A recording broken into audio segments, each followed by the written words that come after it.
Good evening. Welcome to the July 8th, 2025 meeting of the Greensboro City Council. We are in the Katie Dorset Council Chamber. Please let the record reflect that all council members are in attendance. We will begin tonight's meeting with a moment of silence. Mrs. Hightower? Madam Mayor, thank you. Before we do our moment of silence, I would like to ask everyone listening to please remember that we are still searching for Mr. Larry Burton. He is a 74-year-old male that has been missing since last Wednesday, July the 2nd. And so we're asking to remember him in our prayers and remember his family. I just left them a little while ago, so we are still continuing to be very hopeful that he will be found safe. And so I want us to remember that and keep them in our thoughts and prayers.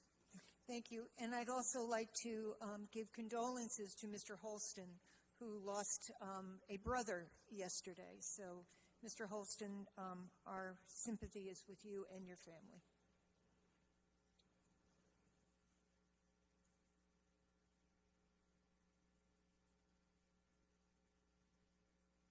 Thank you. Ms. Pinder, would you lead us in the pledge?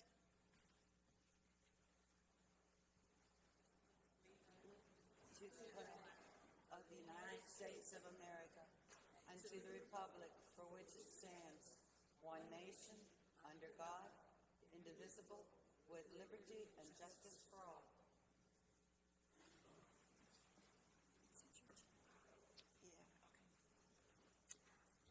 Mr. City Manager, could you please recognize our youth courier? Yes, thank you, Mayor. Tonight our youth courier is Amaya Eaton. She is a rising senior political science student at North Carolina A&T State University, hailing from Columbus, Ohio. She's passionate about public policy and community advocacy and hopes to pursue a career in local or federal government working to improve equity in regards to access to resources for underserved communities.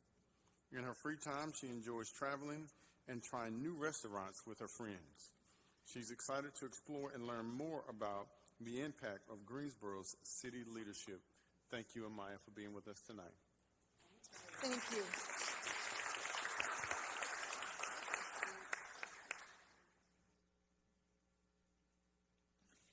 Please silence any and all electronic devices. If you must make or receive a phone call, kindly do so from outside of the council chamber.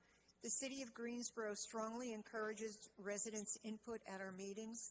It is the goal of the City Council that the Katie Dorset Council Chamber is a welcoming and safe space for all community members. In order to speak at tonight's meeting, individuals must sign up to speak by 6 p.m. If you signed up to speak online, you must let the courier know that you are in attendance.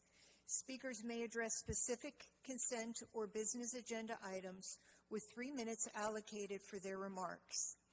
Speakers cannot relinquish their time to others, and the speaker's order is determined by the presiding officer. Depending on the number of speakers, council may adjust the time allocated for each person. Any handouts must be given to the courier for distribution. All speakers are expected to adhere to the rules of decorum. Any inappropriate or disruptive behavior will result in immediate removal from the meeting. Removal will result in a 3-month suspension from in-person participation. A second violation following the initial suspension will result in a 6-month suspension. A third violation or any instance involving physical altercations will lead to a 12-month suspension and may also result in criminal charges. Individuals who are suspended will still have the option to participate virtually via Zoom, ensuring their right to free speech is preserved.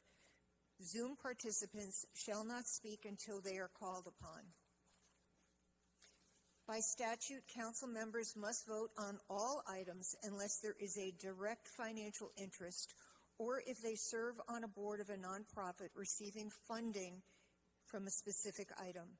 All votes will be moved and seconded, and the presiding officer will announce the vote total.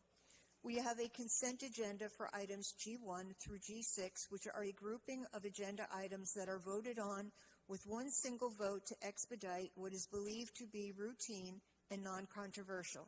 Any council member may withdraw an item from the consent agenda due to a conflict of interest or for the purpose of voting no. Items removed from the consent agenda for discussion will be placed on the next business meeting agenda. This meeting does include closed captioning. Depending on the length of tonight's meeting, we may take a short recess around 7:30. Right now, it is my privilege, I'm going off script a little bit, I would like to offer a resolution appointing Laura Coppage as City Attorney for the City of Greensboro. As you know, Mr. Watts retired last week, and we as a council have decided to appoint Laura Coppage as his replacement. Whereas the City of Greensboro is a municipal corporation organized and operating under the laws of the state of North Carolina, whereas Section 4.21 of the Greensboro City Charter provides that the City Council shall appoint a city attorney to serve as the chief legal officer of the city. Whereas the city attorney is responsible for providing legal counsel to the city council, the city manager, city departments, boards, and commissions. Whereas Laura Coppage, who currently serves as the city's legal staff, has demonstrated a wealth of legal knowledge, sound judgment, and a dedication to public service throughout her distinguished legal career. Whereas Laura Coppage has previously served as a North Carolina Superior Court judge and brings significant legal and judicial experience to the role of city attorney. Whereas the City Council finds Laura Coppage to be exceptionally qualified to serve as city attorney and wishes to appoint her to the position effective July 8, 2025. Now, therefore, be it resolved by the City Council of the City of Greensboro, 1, that Laura Coppage is hereby appointed to the position of city attorney for the City of Greensboro effective July 8, 2025. That the mayor is authorized to execute on behalf of the City Council the employment agreement between the city and Laura Coppage, which includes an annualized salary of $290,000, an annualized executive compensation of $6,000. The city clerk is directed to attest the same and place the official record of the city. And 3, that the City Council expresses its confidence in Laura Coppage and looks forward to her continued service and leadership as a city attorney. Do I have a second? Seconded by Mayor Pro Tem. Council, please vote.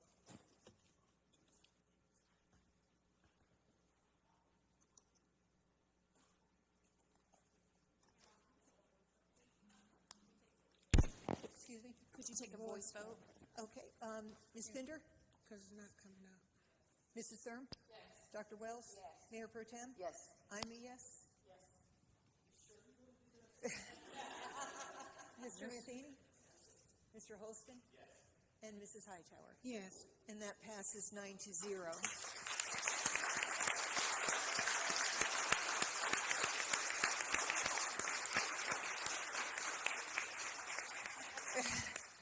So, Madam City Attorney, we need you to be sworn in. Please. Yes.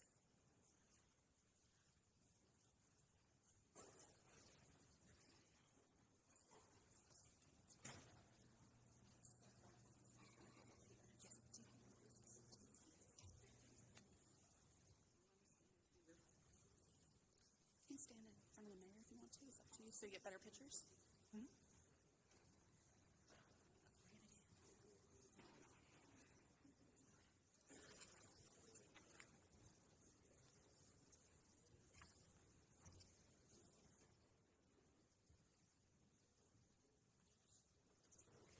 If you would place your left hand on the Bible and raise your right, and repeat after me. I state your name. Do solemnly swear that I will support the Constitution of the United States. So help me God. I do further solemnly and sincerely swear that I will be faithful and bear true allegiance to the state of North Carolina and to the constitutional powers and authorities which are or may be established for the government thereof, and that I will endeavor to support and maintain, defend the Constitution of said state, not inconsistent with the Constitution of the United States, to the best of my knowledge and ability, so help me God. I do further swear that I will and will and truly execute the duties of the office of the City Attorney of the City of Greensboro, North Carolina, according to the best of my skill and ability, and according to law. So help me God. Congratulations.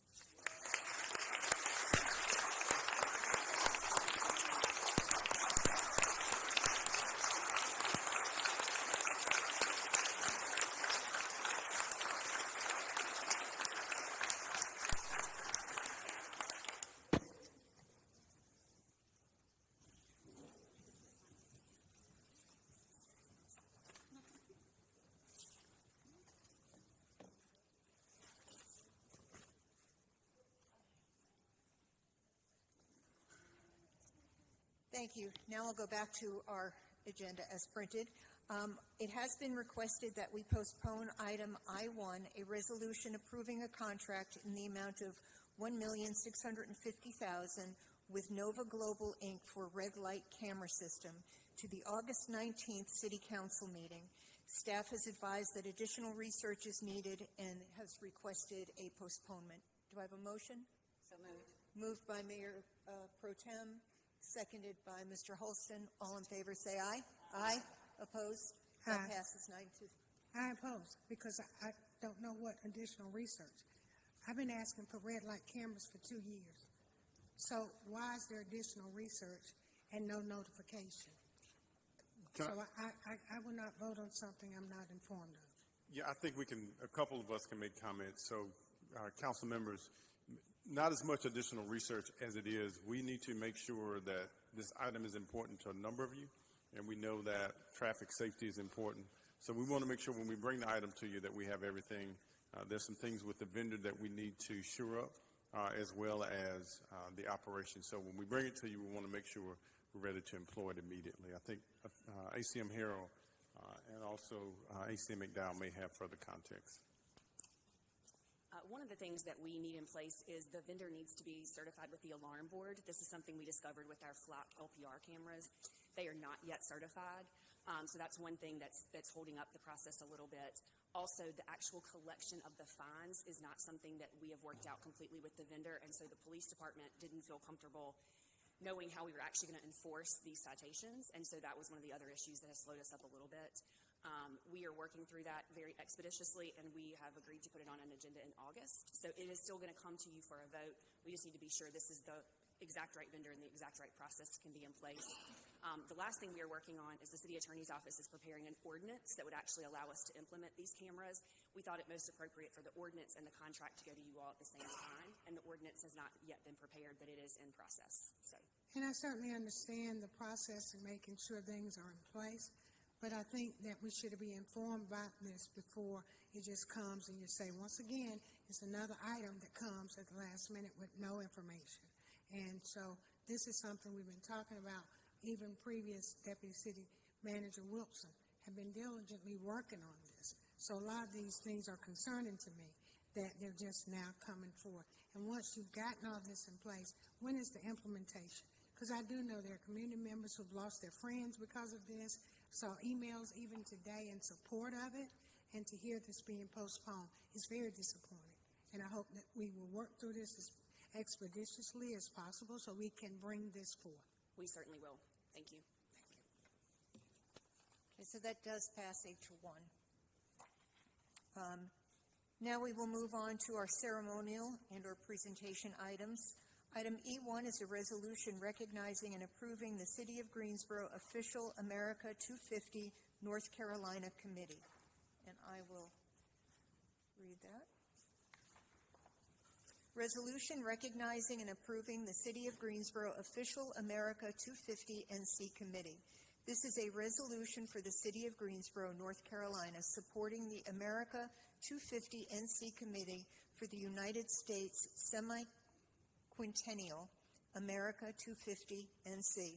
Whereas Roy Cooper, Governor of North Carolina, I should say former Governor of North Carolina, created America 250 NC to plan, encourage, develop, and coordinate the commemoration of the 250th anniversary of the United States and North Carolina's integral role in that event and the role of its people on the nation's past, present, and future. Whereas America 250 NC has a mission to engage all North Carolinians in all 100 counties through their many signature and officially recognized programs, projects, and events over the commemoration by inspiring future leaders and celebrating North Carolina's contributions to the nation over the last 250 years. Whereas by adoption of America 250 NC mission, the City of Greensboro Committee is officially formed to achieve the goals of America 250 NC. Now, therefore, be it resolved by the City Council of the City of Greensboro that 1, the City of Greensboro hereby endorses America 250 NC and its mission. The City will establish an America 250 NC committee composed of a diverse group of citizens and collaborate with America 250 NC on all related activities. And 2, participation in the City of Greensboro Committee shall be on a strictly voluntary basis, and members shall receive no compensation for their service. And 3, a copy of this resolution shall be forwarded to the Greensboro Legislative Delegation and America 250 NC Committee. Do we have a motion? So I moved, and seconded by Mrs. Thurm. Council, please vote.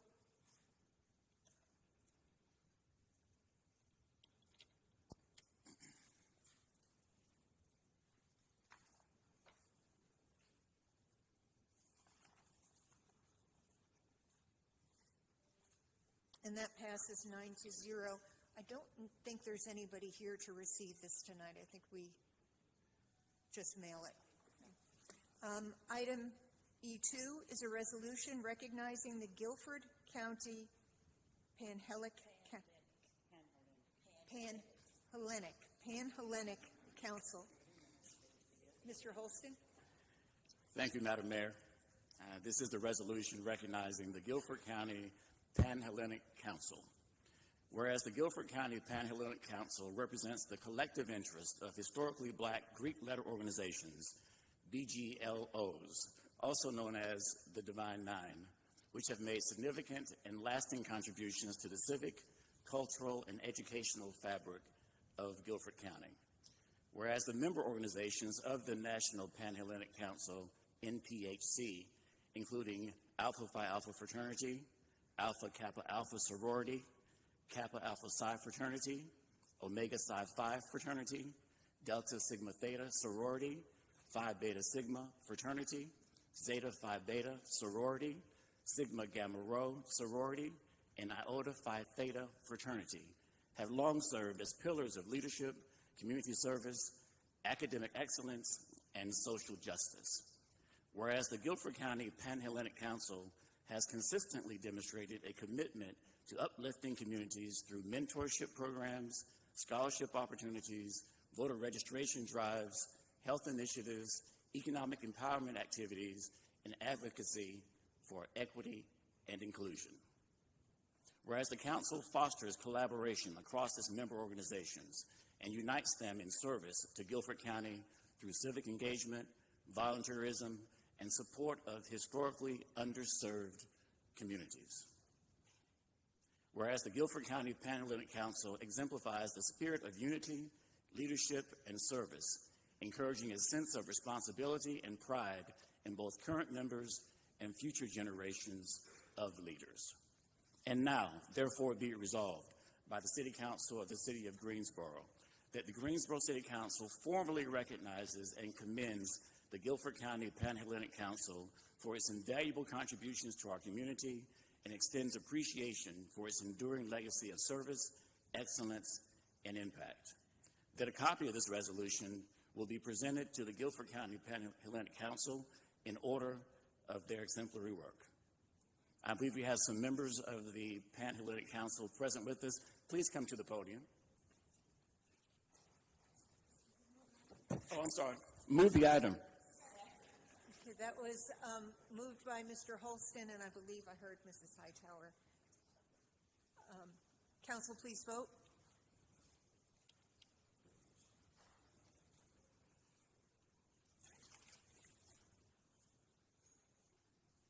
And that passes 9-0. Okay, I'm going to say a few. Thank you. Okay. How you doing? Good evening, everyone. My name is DeAndre Melvin, president of the Guilford County Panhellenic Council, member of the Greensboro Alumni Chapter of Kappa Alpha Psi. I really just wanted to come up here and just say thank you to the 14 financial chapters that we have within the PAN. Thank you to the reps that come from those chapters. Thank you to the committee chairs, and then also thank you to the executive board, because this is definitely something that takes a collective effort that we can't do alone. I would take up more time, but you said everything in that part right there, so I'm going to just leave it at that. Thank you. Anyone else? I can take up some more time if you want me to. Okay, take all I need. Okay, real quick, we do. Okay, yeah, just quick 2 minutes of your time. So we do have a Greek Alumni Weekend that is coming up August 1st through the 3rd. That first is where we have like our party. I guess that's a fair word to say, a party/social where you can put your boots to the ground August 1st at Dynacon. And then August the 2nd is where we have a cookout at Gibson Park. We'll be feeding up to 250 people that day. So come as early as possible. That Sunday, we always end our Greek Alumni Weekend with service and worship. So it'll be at Bethel AME Church. And then just some other things that we have going on. We are gearing up to give away $4,000 in scholarships to undergraduate active Divine Nine students. $4,000 to active Divine Nine students. Please spread the word.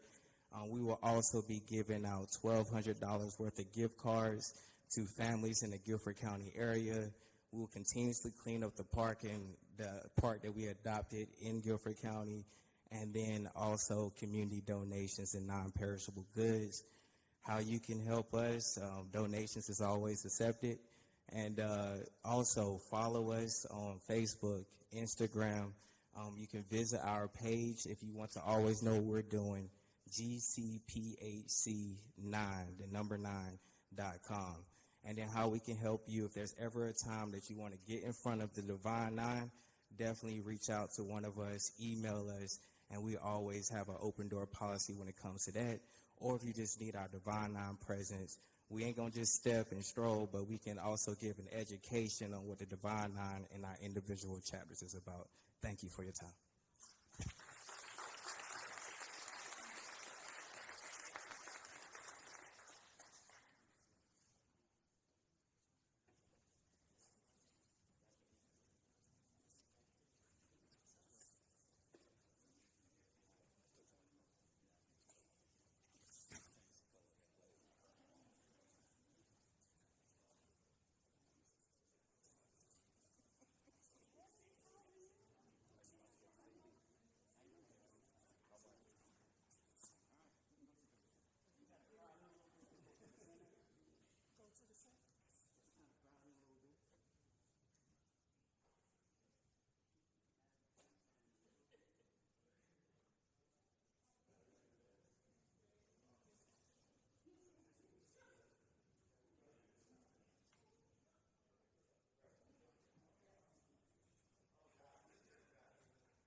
Item E3 is a resolution honoring Bishop A.D. Cunningham of the United House of Prayer for All People, read by Mrs. Hightower and Dr. Wells.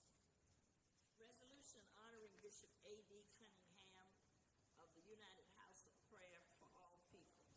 Whereas A.D. Cunningham was elected Bishop of the United House of Prayer for All People in October 2023 by the United House of Prayer's General Assembly, serving as spiritual advisor to the members of 137 congregations nationwide. Whereas Bishop Cunningham has held various leadership roles within the United House of Prayer, including serving as the General Counsel of the Church and in 2022 Constitutional Review Committee as member of the National Return Committee and Secretary of the Church's General Assembly.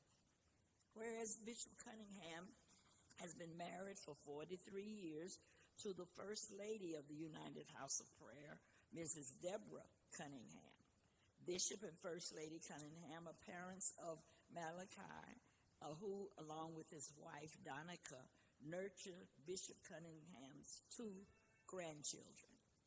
And whereas a native of Brooklyn, New York, Bishop Cunningham served as a deacon in his youth, was ordained as an elder in 1981, and most recently pastored 3 congregations, including the Greensboro Mother House here in Greensboro, North Carolina. Whereas before his election as bishop, then Apostle A.D. Cunningham served as the United House of Prayer senior minister and acting chief executive officer after the August 2023 passing of the late Bishop C.M. Bailey, ensuring ongoing programs and efforts were uninterrupted during the leadership transition. Whereas Bishop Cunningham is renowned as a spellbinding preacher and teacher of the gospel, and in his short tenure as bishop has dedicated new places of worship, expanded youth programs, grown the church's ministerial body, and launched the annual music festival of the United House of Prayer. Now therefore be it resolved by the City Council of the City of Greensboro that the City Council wishes to express its sincere appreciation and gratitude for the Bishop's years of dedicated service to the community. That a copy of this resolution shall be delivered to Bishop Cunningham as a symbol of the gratitude from the people of Greensboro for his many contributions to this community. An honorary signage shall be erected at the intersection of East Market Street and Dudley Street, adopted this 8th day of July 2025. You want to move it? Move the item. Second. So moved by Dr. Wells, seconded by Mrs. Hightower. Council, please vote.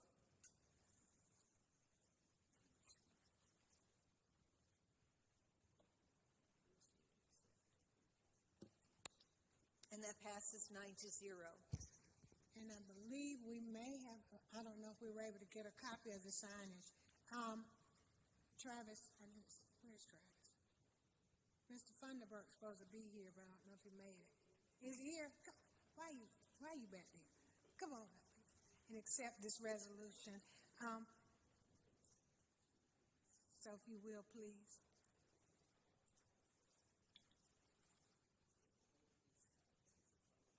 Yeah. Okay. Yes, sir.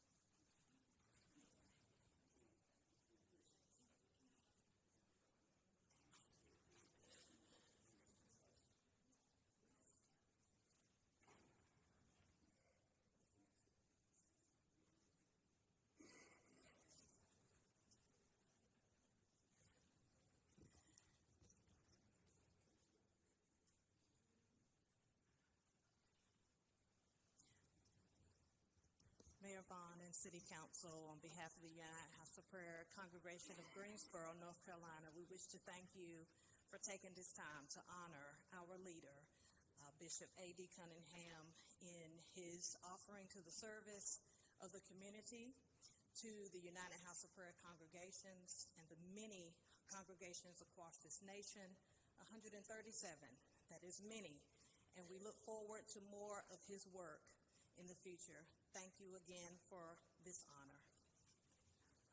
Thank you.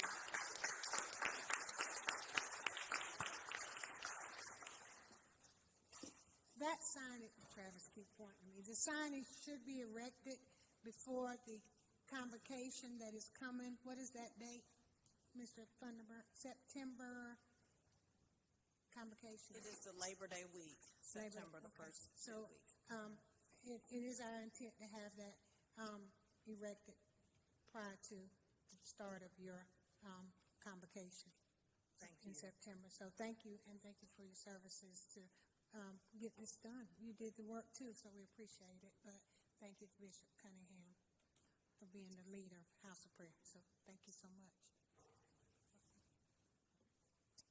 Thank you. Now is the time for speakers from the floor on non-agenda items. This is an opportunity to hear from anyone wishing to speak. Generally, this is a time of listening for council. Please leave your contact details with the city clerk if any follow-up is required. Are our Zoom speakers on? Mr. Hicks? Okay. So we will start with Mr. Hicks, then have followed by Brenda Barksdale, followed by Richard Beard, followed by Keonia Laws. I'm sorry if I pronounced that incorrectly. Mr. Hicks?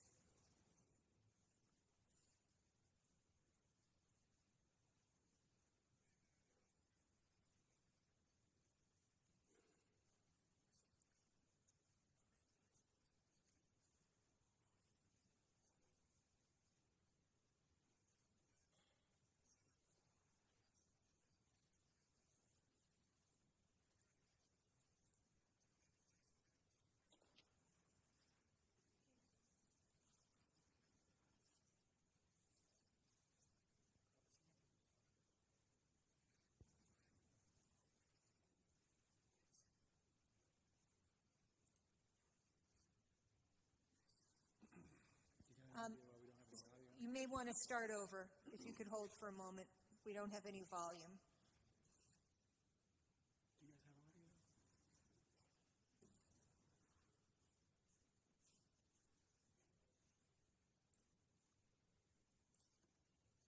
We still don't have volume.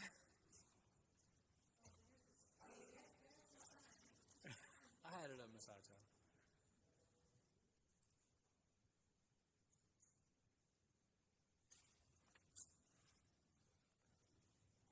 Do we need to come back to Mr. Hicks? Or Yes, ma'am. I'm sorry. Come I back can't to figure him. out why we're not getting any audio Okay. right now. Mrs. Barksdale?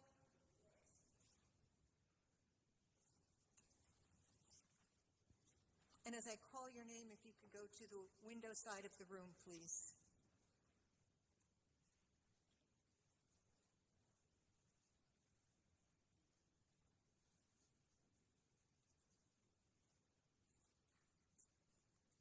Good evening, Mayor Nancy Vaughns and council members, city manager, Mr. Trey Davis, and others.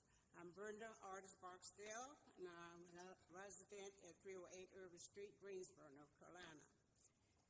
Now that I have received confirmation from North Carolina State DOT, we would like to know if you are planning to act on the state DOT to install flashing yellow lights at this location. I think y'all should have a copy of the letter. Oh, We do have it. Okay. Flashing yellow lights at this location at Random Road and Meadowview. Will the City Council authorize to install yellow flashing lights at Random Road and Meadowview? We will appreciate you listening to our concerns, but this has been a long time request safety of the pedestrian crossing at this intersection, and cars making turns at the intersection of Randleman Road and Meadowview. There have been 6 deaths at this intersection of Randleman Road and Meadowview. To our city manager, Mr. Trey Davis, we thank you for stepping up and listening to the citizen concerns and coming out to the meetings with the communities. Unity together, that's a good thing. Do what's right, fair, and justice. You can't go wrong. Proverbs 21:3. And we'd like to take this time also to thank Ms. Hightower, who has really worked with us over the years for this. It's very needed, and like to say, if you want me to read the letter out, I will. If not, then so be. We do have a few members here with us tonight. The others are working, and some are ill. So I would like for the Randleman Road community watchers to stand up, please. And it's just 3 of us tonight, but we do have more members. Like I say, they are ill and some are working late. So, we thank you, we appreciate it, and we are waiting for this light. God bless each and every one of you, and have a good night. Thank you. Thank you. Congratulations. So, Ms. Barksdale, I will say that we are waiting on funding from the state. We are pushing to get it funded ASAP. And I believe it's not just the yellow light at Meadowview, but we're also looking at the one at Florida Street as well. So I know the letter talks about Meadowview, but those 2 important intersections are scheduled. The funding has to come from the State Department of Transportation, but I think we are asking them to speed that up as quick as possible. I don't know if Hannah wanted to elaborate, but we work closely with Hannah Cottmer in getting this pushed through. It's long overdue, absolutely. It is. But it is our intention to get it done post haste for the safety, as well as the red light cameras. As you know, you had a friend got hit because of that as well. And so that's another safety piece. Okay, we did mention Randleman Road and Florida Street also, but they felt like, I guess, Randleman Road and Meadowview was more important to get the flashing yellow light. They're not installing the green lights anymore. So like I say, we thank you very much for working with us over the years trying to get this, because it's dangerous right there. And I travel and I stay in that area right off Randleman Road, and it's not safe for anyone walking or driving. So we would appreciate it if you go ahead and get this. And thank y'all once again, and have a good night. God Thank you bless very much. Yes, ma'am. Have a good night. Trey, we have an update on that funding stream, because I did ask the question if we could do it and get reimbursed, because we do have some transportation bond money. There's no reason why we can't go ahead and implement this. So. It is. I know we've had conversations with them because it is a state road. Then we have to work with them, but we can continue to ask. I think we've tried to do some things that are innovative in the past, and they are good to work with. I know that you've had some conversations with Mr. Archer with NCDOT, but we'll follow up on that. Thank you.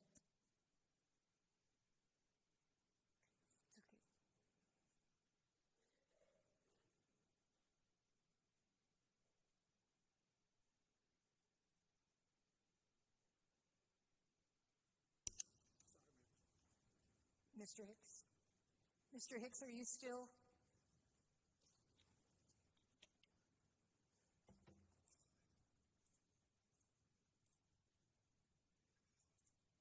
I still coming through the thing. I think I'm coming through this. Can you hear me? Now we can. Yes. All right, wonderful. So let's try again. So, good evening, Mayor Vaughn, council members.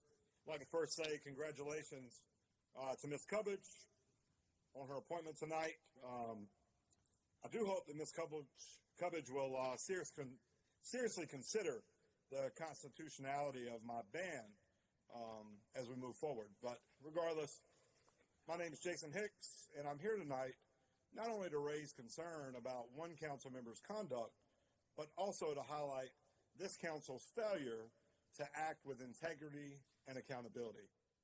Weeks ago, and even long before that, members of this community raised serious concerns that council member Zach Matheny's conflict of interest, serving on this council while simultaneously leading Downtown Greensboro Incorporated, an organization that receives public funding and advocates before this very body. We also raised concern about misuse of taxpayer money on perks, gifts, and political influence for the few. How did you all respond? By dismissing emails as harassment, by calling our concerns made up, and by focusing on tone rather than substance.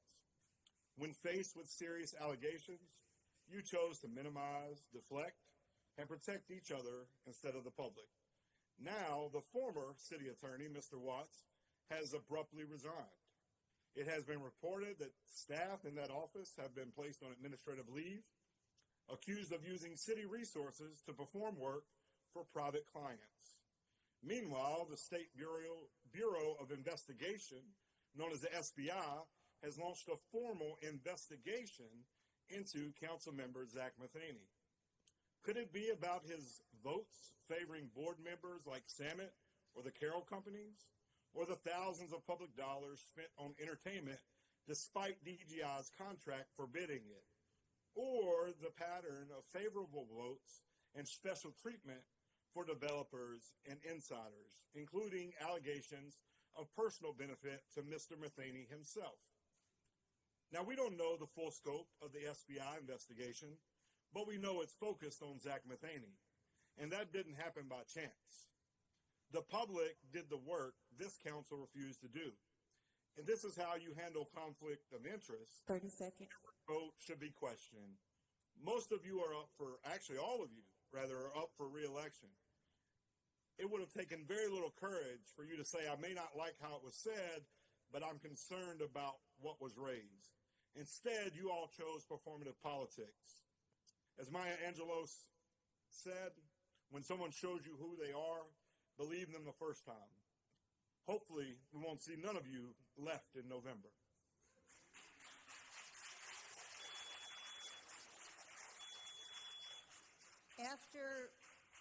After Mr. Beard, again, Ms. Laws, if you are here, if you would go to the window side of the room, followed by Paulette Montgomery, Tanya Palacios, and Joshua Standback. If you would go to the window side of the room. Mr. Beard? Thank you, Madam Mayor, City Council. Good evening. I'm Richard Beard. I'm president of the Greensboro Sports Foundation. I'm here to report a robust month in June for some exciting events, but I want to pay particular attention to one of the larger events that happened over the month. But we started out with USA Pickleball with the Golden Ticket, a national tournament that brought a lot of exposure to Greensboro, the World Ninja League World Championships, which was a unique event where over 4,100 athletes from all over the world came in for that competition. And then we hosted Palmeiras, one of the largest club soccer teams in the world from Brazil that trained here for the entire month as they played through the Club World Cup. They used UNCG as a training site. And we look forward to next year hosting one of the World Cup teams here in Greensboro, yet to be determined. But I want to pay attention to the Body Armor State Games, where we had Greensboro hosted the Body Armor State Games this year. It rotates throughout the state. We had it this year. We'll have it next year, where 12,000 athletes came and participated, 600 different teams for team events, 30 different sports, and it was a true collaborative effort throughout the community to make this happen.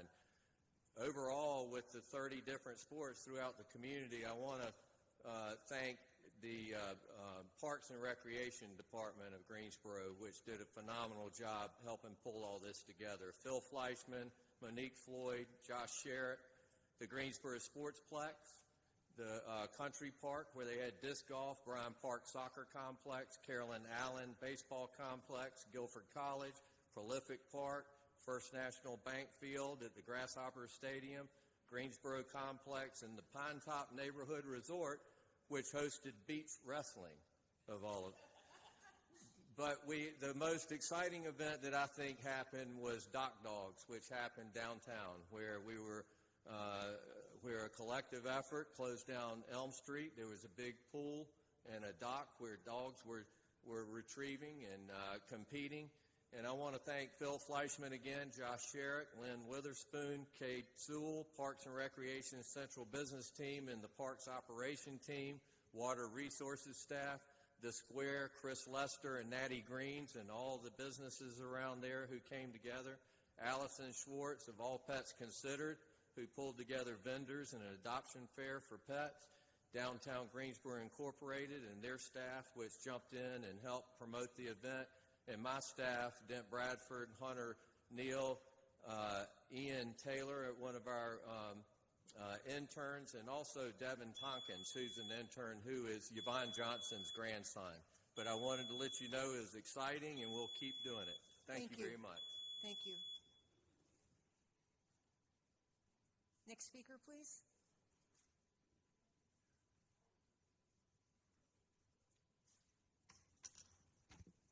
Good evening, council members. My name is Tanya Palacios, and I serve as director at Beacon Bridge Health Services. I hold a bachelor's degree in psychology, a master's in clinical mental health, and I'm currently defending my PhD in education. I've worked across the fields of addiction, trauma, crisis response, and system navigation. I've spent my entire career helping people survive and rebuild when the systems around them fall short.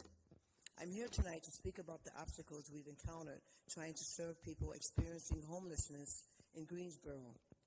Obstacles not from funding or staffing or logistics, but from the very organizations entrusted to serve them. Beacon Bridge has repeatedly attempted to collaborate with the Interactive Resource Center, IRC. We sent emails, made phone calls, and stopped by in person, trying to coordinate care and bring additional resources into the fold. In return, we've been stonewalled and ignored. Most recently, Jim King, the chairman of the board at the IRC, dismissed our services as repetitive. Let me be clear, our services are not repetitive. They are essential, and they are deeply needed.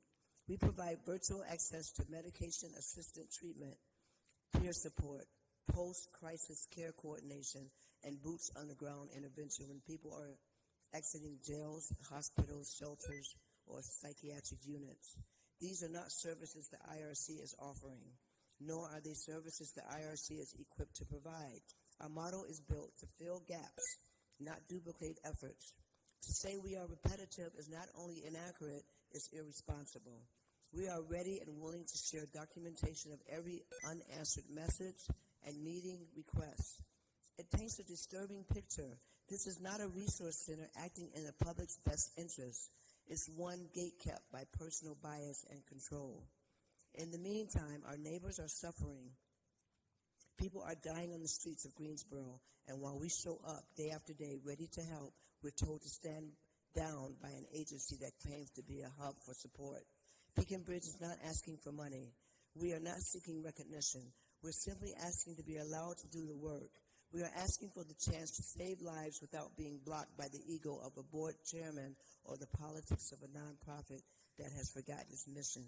I urge this council to take a hard look at how these public-private partnerships are functioning. Who are they really serving? Because right now it is not the people outside in the heat, in the rain, and in the cold. We are here. We are qualified. We are ready. The only thing we're missing is permission. Thank you.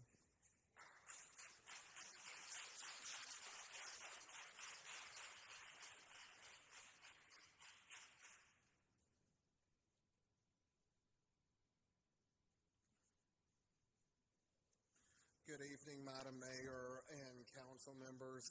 My name is Joshua Steinbeck, and I also work with Beacon Bridge as an MHQP. and I hold a bachelor's from UNCG in Peace and Conflict Studies. I also have spent a good portion of my career. I worked at Fellowship Hall for 5 years as a TA.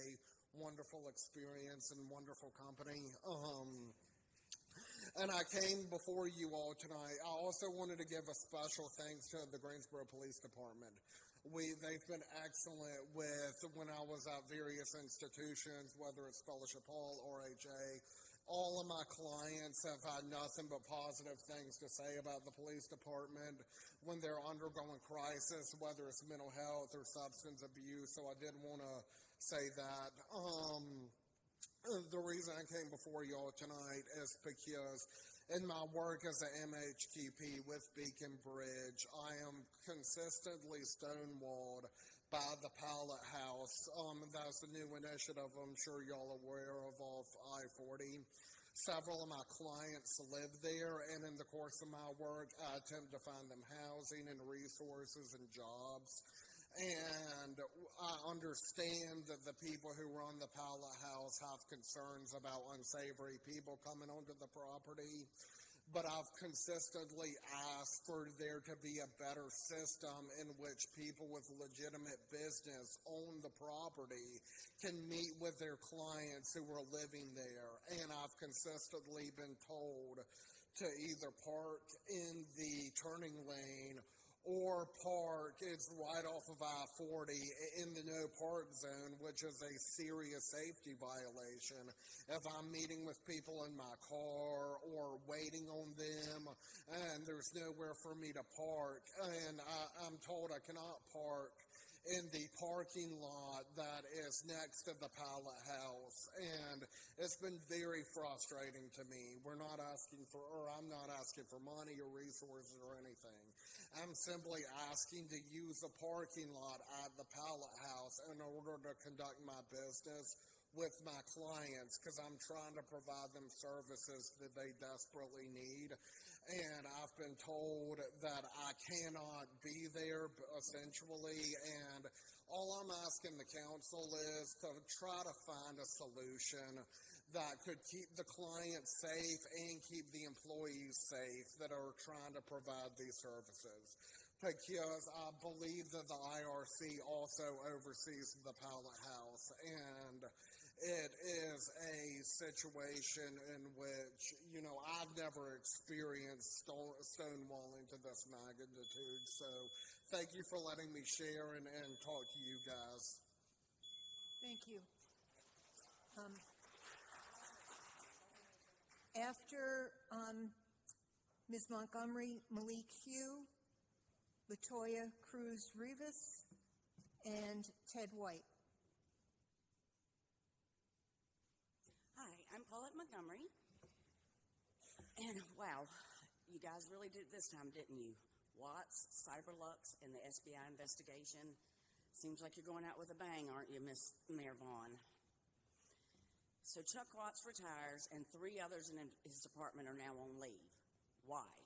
Appears that having the city attorney and 3 others working for Cyberlux while at work, using city resources while being paid by both, isn't done in other cities, as Mayor Vaughn stated. Watts even used his Greensboro.gov address in Cyberlux correspondence, and City Hall as his law firm's mailing address.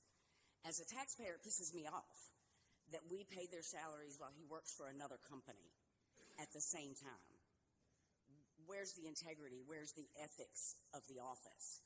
I'm hoping Ms. Kubich can bring that back to Greensboro. What's worse is that if anyone relied on communications thinking Watts was speaking for the city, it opens the door for potential liability and numerous lawsuits against the city. And once again, we, the taxpayers, will be the ones to pay it. Makes me wonder what the city really had to gain from this arrangement.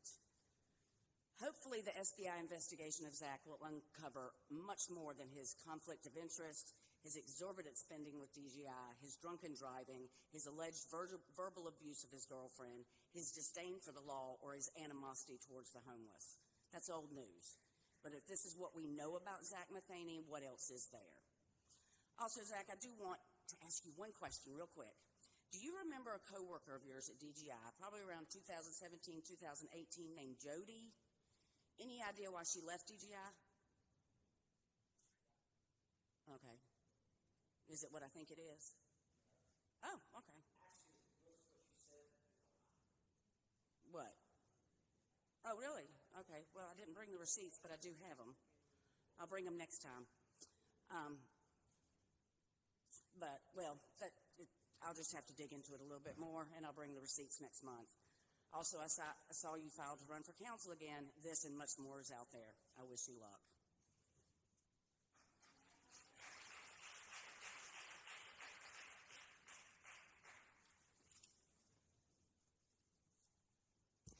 Hello, City Council. I got something to show.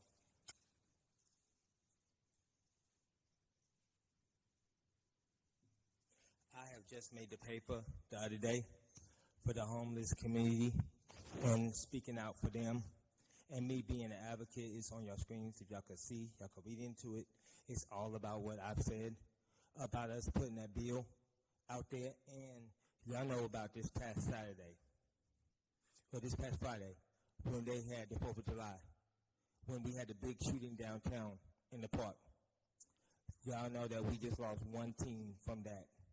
And we need to change, and we need to figure out another way to have a 4th of July downtown without the YNs coming down there, without the teenagers coming down there and having their time. We need to be able to be safe down there. So I need everybody to stand against that, because right now, the homeless numbers down there, we're getting pushed out the park. We're getting pushed out of downtown. We're getting pushed out of other areas. This story right here is trying to break y'all, to make y'all understand that we need to be changed and we want to be downtown. We're trying to find different spots, but we can't. So now it's time for us to each look at the homeless community, figure out new plans, figure out a new space, because now I brought beauty to the streets in Greensboro, and I'm going to keep it here. This is home for my beauty in the streets. Each and every time I come to City Council, and the last one at the end, thank you for coming out to every single time I see you, at every event, even Juneteenth. I want to show it. Who hosting? Me and you have had plenty of conversation on trying to figure out a way for these homeless numbers. Sharon, we done had plenty of conversations too. I am trying to find a way to change my homeless community so that we can have a better and safe area. And we got all these warehouses that's just sitting empty around town. Why can't we just get one of them and turn it into a spot for us to sleep in, have somewhere for us to stay at? And I want everybody to stand with me when I say this, because my homeless members been asking, and we've been pleading on it. We want a warehouse so that way we can turn it into our own spot, so we can have a bigger IRC, so we can have a bigger and better spot so we can sleep at and keep going. Because we don't want to just be downtown. We don't want to have everything far apart from each other. We don't want to have the feeding far apart. We want change, and we need change now. We don't want to wait 6 months. We want y'all to figure it out now. We want hope, and we want hope, and we want change, because we're trying to get a better spot. Because this time, the homeless members need that, and we want y'all to think about that and look at that. Look at the homeless members. Look at how many people have died from us. Look at how many people have left us. And I want to say thank y'all.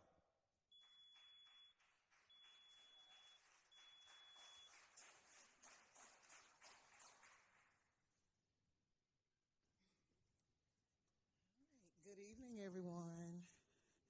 My name is Latoya Cruz Rivas, and I'm coming up here on behalf of a situation that happened on May 14, 2025, concerning two of my sons and their cousin dealing with Greensboro Police Department officers. The video has been viral.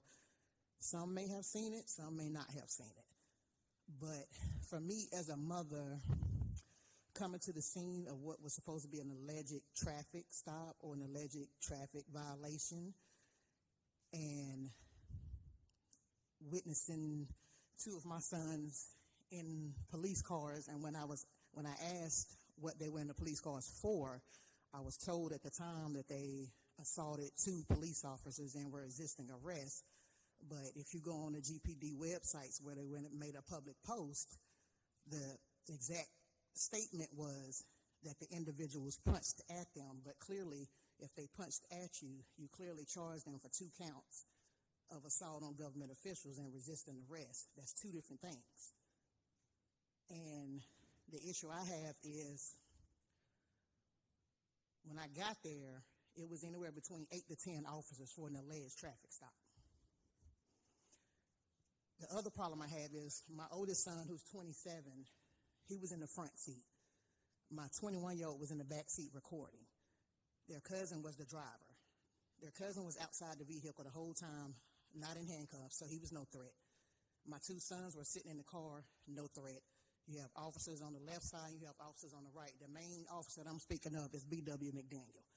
In the video, you can see him with his gun drawn, with the gun pointing at my son's head in the front seat with one hand, and then his other hand is reaching from the driver's side front seat to the back seat to try to retrieve my son's phone in the back to keep him from recording. One wrong slip of that finger, he could have shot my son. It was no reason. It wasn't a threat to anybody. They don't have criminal records. They're model citizens. They pay taxes like anybody else. And as a mother coming to that scene, seeing that, that's an issue for me because they're model citizens, and I raise my kids. They're not criminals, and they tried to create the narrative of them having ski masks. It wasn't a ski mask. It's actually like a bonnet for your dreads. I'm not going to excuse the fact that, yes, my son did have a gun, but everything that transpired in that video transpired before the search of that vehicle. And under their rights, they didn't have to get out the vehicle. Your focus should have been the driver and not the passengers. They were only questioning you about the validity of the stop because the profiling has been done over and over with the driver. There's a history with the driver. So that's my issue, and that's my problem because you don't get to traumatize my kids and then act like nothing is going to happen and come behind it. So I appreciate everybody listening. Thank you.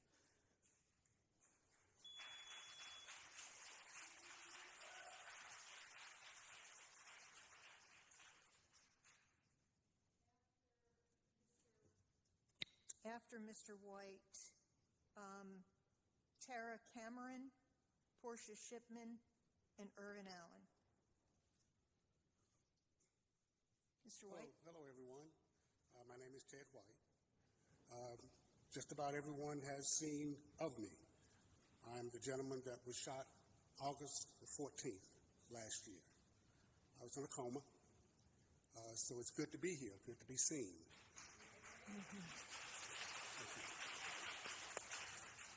I am here to talk to you about an organization that I've been working on for years, well, about 3 or 4 years, and it's called TACAT, Teach a Kid a Trade. The gentleman that shot me was 15 years old. And it's time for us to do something. It's time for us to say enough is enough. And we need to start doing something for these kids when they have their after-school program, number 1. Number 2, during the fall, during the summer break. If we could find something for these kids to do, the 3 months that they're out would be very, very much beneficial to Greensboro, North Carolina, and other cities around us. TACAT is a program designed to teach high school teens technical skills, trade skills, and it's designed to be a fulfilling job for each one after they're finished with the program from the age of 14 to 18, just during the summer months of school, June, July, and August. I appreciate you guys and appreciate you guys looking into this and seeing what we can do. Teach a kid a trade is what we need to do. Thank you. Thank you. Sir, can I just ask you, do you have some information you can leave with us, please? Okay. Yeah, if you have it. You can leave it with the courier. Well, I don't want him to have to walk around too much. Yes, sir, please. I appreciate it. That is a concern. Thank you. Good evening. On June 7th, I dealt with one of the most horrific. Could you give us your name, please? Tara Cameron. On June 7th, I dealt with one of the most horrifying racist profiling experiences of my life. My best friend and I hydroplaned on the highway into a guardrail between Randleman Road and Freeman Mill Road.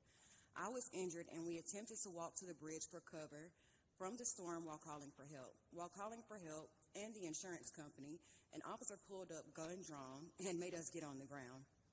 I had a dress on. My whole posterior was out. The passenger had a legal firearm showing, not concealed on his hip. I let the officer know I was injured, and he told me that he didn't care and to get on the ground. He then proceeded to cuff us both and search him while backup arrived. They were rookies. The female officer barely searched me and avoided all question about why I was being detained. In the background, I heard the male officers badgering, belittling, and profusely cussing at my best friend.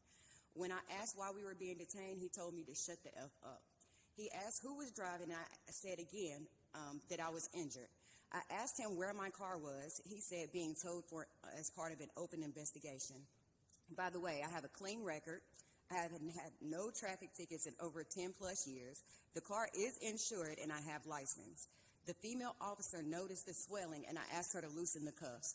She did and said that she didn't know what was going on, but the original officer would talk to me soon. He then came back yelling at me, and I asked him why I was being detained. He said, "I'm not, because I'm going to jail." The female officer then turned my legs around and closed the door. No one Mirandized me. I went downtown to walk around while they put my best friend in a cage, both of us to be let go on a promise to appear. They charged me with hit and run, and my best friend with hit and run and carry concealed. We both sustained multiple injuries from this event. They have had both legal, unconcealed firearms since, and put a lien on my car upon opening an investigation on the arresting officer. The tow company is trying to charge me $500 plus to get my car out and $275 just to get my belongings and keep the car. The next day was laundry day, so the majority of my clothes are in there, along with personal mail-in information and medications. The tow company said that there was no tag on the car. Where did my tag go? There's still jewelry missing. I've missed money due to not being able to get around to work, and my bills and household are the ones who are suffered due to this injustice. Meanwhile, the officer has no repercussions and isn't held accountable. I've always had respect for the police and any other emergency responders, but this is only one of a few situations in less than 6 months. Upon review of the body cams, the other case was dismissed by the DA before it could even make it to court. Everyone in any other job position anywhere else is expected to have respect and decorum while dealing with people, even in adverse situations. So why should the police be exempt? Why is it okay? Ms. Cameron, have you filed a complaint? I did. They declined my complaint. I don't understand why. I'm sorry, say that again. They denied my complaint. I don't understand why. Especially, I don't know what happened in the background with that. I have the letter. If I need to follow up with someone, it wasn't really much to say. Okay. But I don't understand because, again, if you ran the body cam back, you see I wasn't even Mirandized. Okay, we'll look into that. Thank you.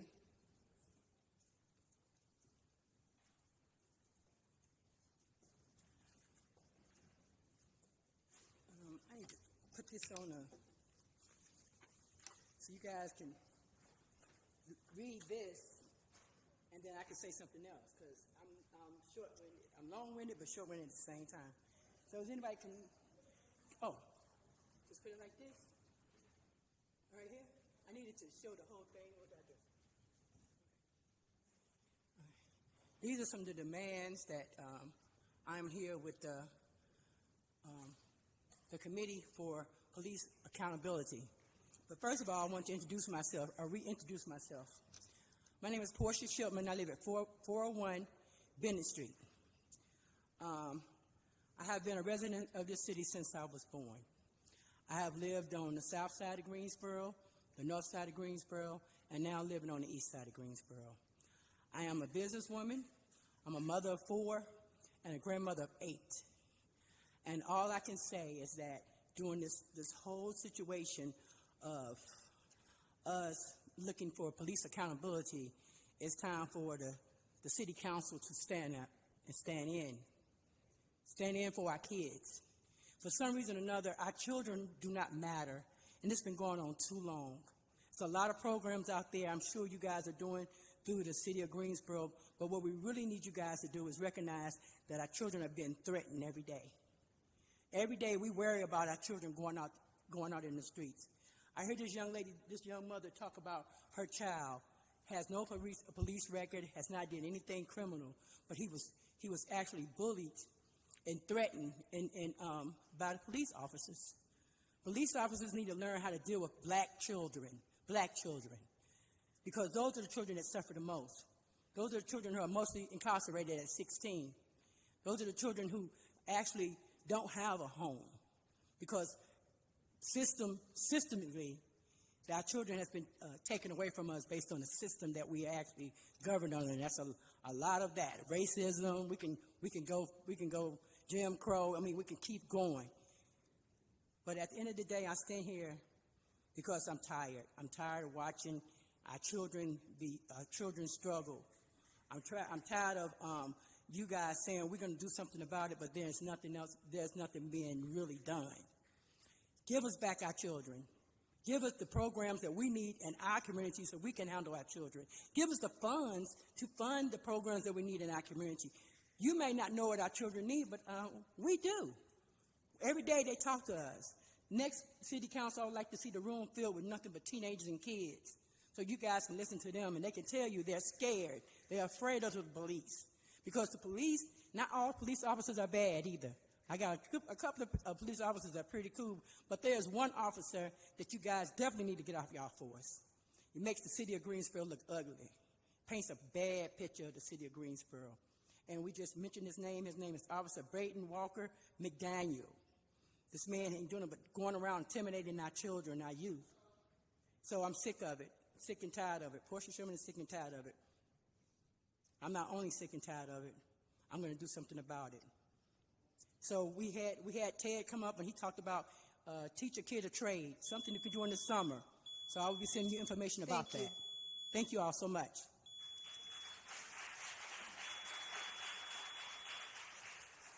After Mr. Allen, we have Jean Blackman, C.J. Brinson, and Lynn McCoy. Good evening, Irving Allen, 1209 Haverhill Drive. I am representing Free Guilford, and I'm speaking to the situation that you've heard about that happened on the 14th of May.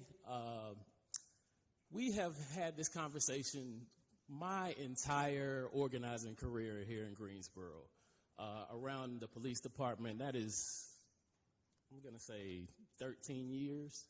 And most of you have been engaged in this conversation deeply and have come a long way with us. In 2018, we actually banded together and got Greensboro to stop doing regulatory stops for about 6 months.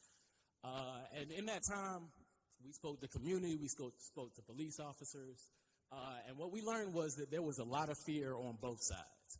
We heard from our then police chief that traffic stops were the most dangerous time in an officer's life when they're doing their job, and that is when they are most afraid. And we learned from community members that they are also afraid every time a police car gets behind them, every time they see the blue lights, that there's fear. So I would suggest that what we need to do is have more conversations. The city did host a conversation around the police department, but unfortunately the community wasn't allowed to speak. We were allowed to write down questions, weren't allowed to hold a conversation. So I would advise folks to open those meetings up more so that you can actually hear from the community and hear from the experiences, because I've been doing it nonstop for 13 years. Also, we have been organizing here in Greensboro a long time, and we are really essentially looking to give the community back a voice.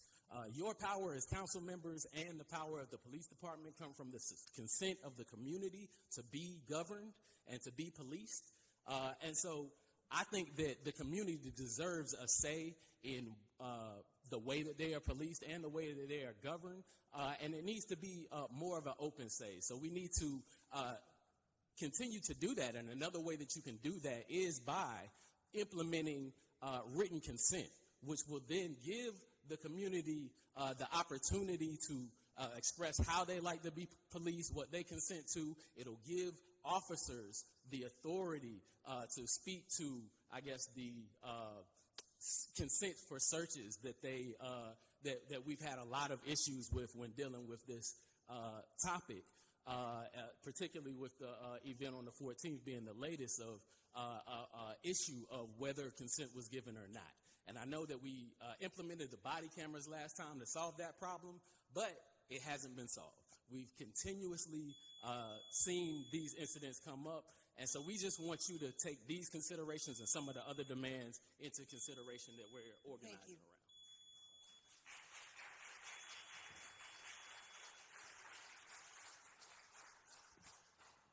Good evening. My name is Gene Blackman.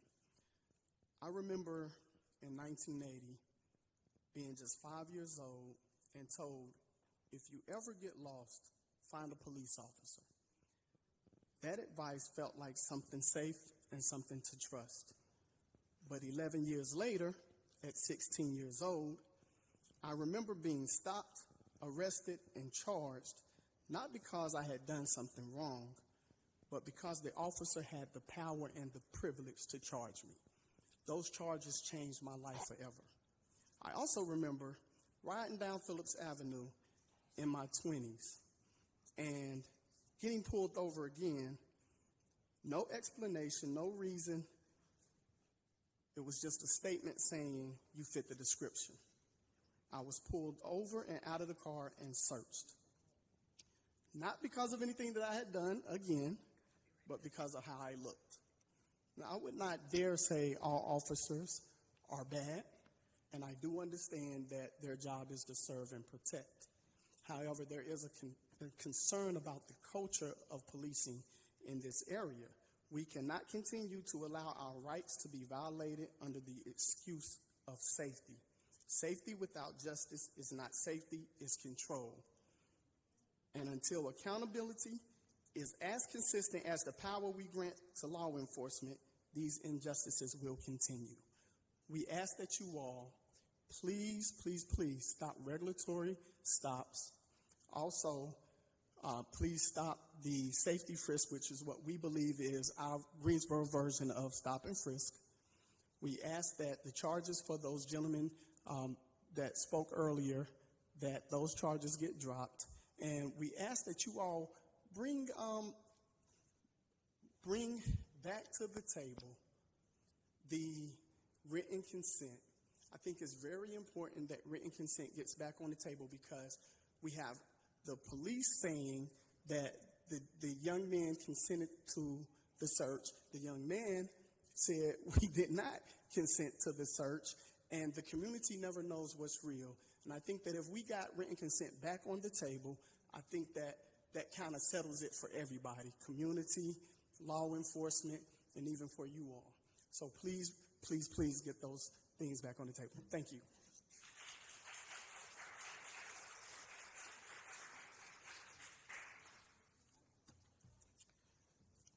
C.J. Brinson, 446 Durrell Street.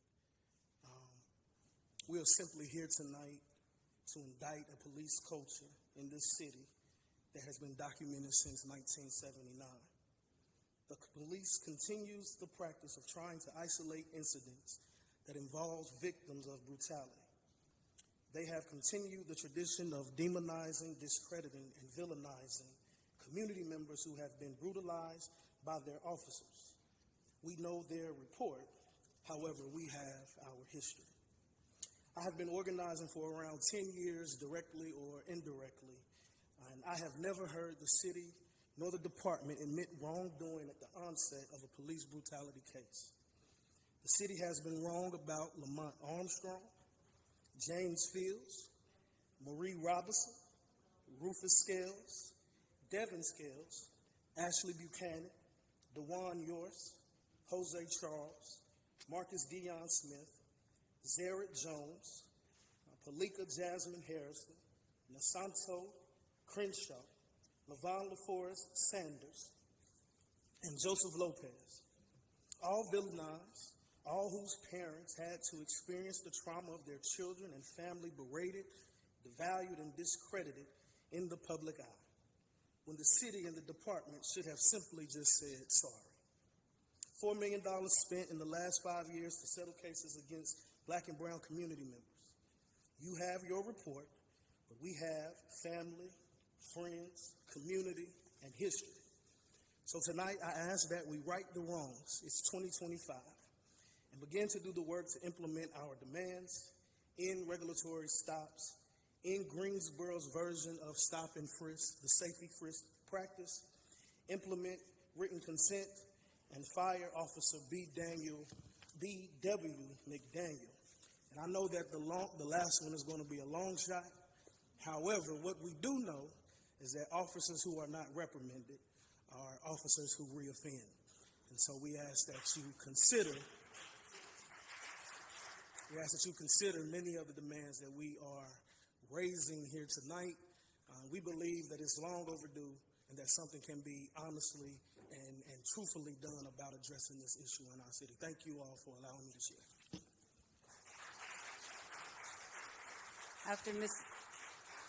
After Ms. McCoy, we have Dennis White, Michaela Massey, and Christine Hoffner. Good evening. My name is Lynn McCoy. I live at 5018 Lorenda Drive, Greensboro. And thank you so much for letting me, too, speak on this important topic of police accountability. The 20 controversial instances that Reverend Brinson just mentioned, in which the police department denied wrongdoing, but where the city ultimately settled with the victims' families. That shows the kind of denial of what is ultimately proven to have happened. That indicates there are issues in the culture of the police department. What can we do to have a community that's safe for all residents, where no one is afraid when they're stopped for a regulatory traffic stop, when there's trust among the community members of all colors and trust between the community and police? I'll tell you one thing we can do. We can have a practice of true community policing, a practice where officers get out of their cars and into community gathering places to get to know the residents, not occasionally, but as a regular practice. This has been known to work all over the country, and it works because when people get to know each other personally, they can't demonize each other. We have a choice. We can work together to develop relationships and create trust, or we can go on the way we are in fear and distrust. I vote for the first one.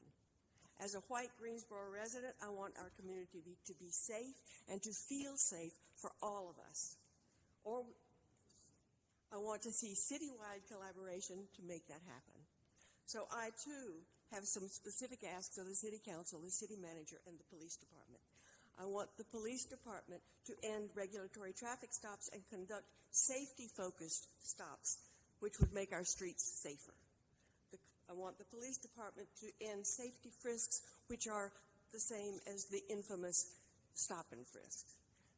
I want the Police Department to implement written consent, as has been talked about, thereby avoiding conflicting statements. I would like for the Greensboro Police Department to fire Officer Braden Walker McDaniel, who was responsible for the unjustified treatment of these young men. I would like for the City Council to join the rest of us in urging the District Attorney to drop all charges against those 3 young men who were mistreated and falsely charged on May 14th. Thank you so much.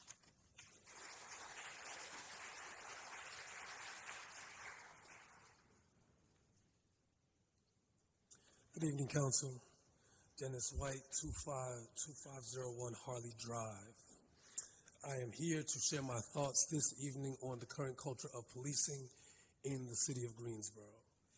It is my observation that the current culture of policing aggressively and intentionally leverages fear, ignorance, and a history of abuse of power and the abuse of the trust conferred to law enforcement agents by citizens, particularly black and brown citizens of this city.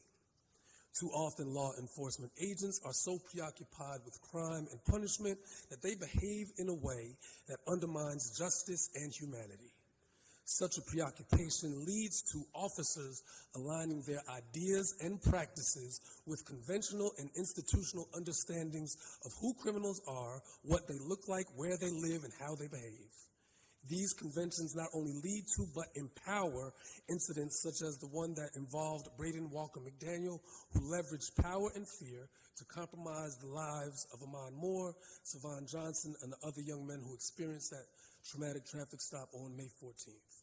There are simply not enough checks in place that can prevent Officer McDaniel and other officers like him from profiling based on racial bias and guessing about who's a criminal and subsequently endangering their lives.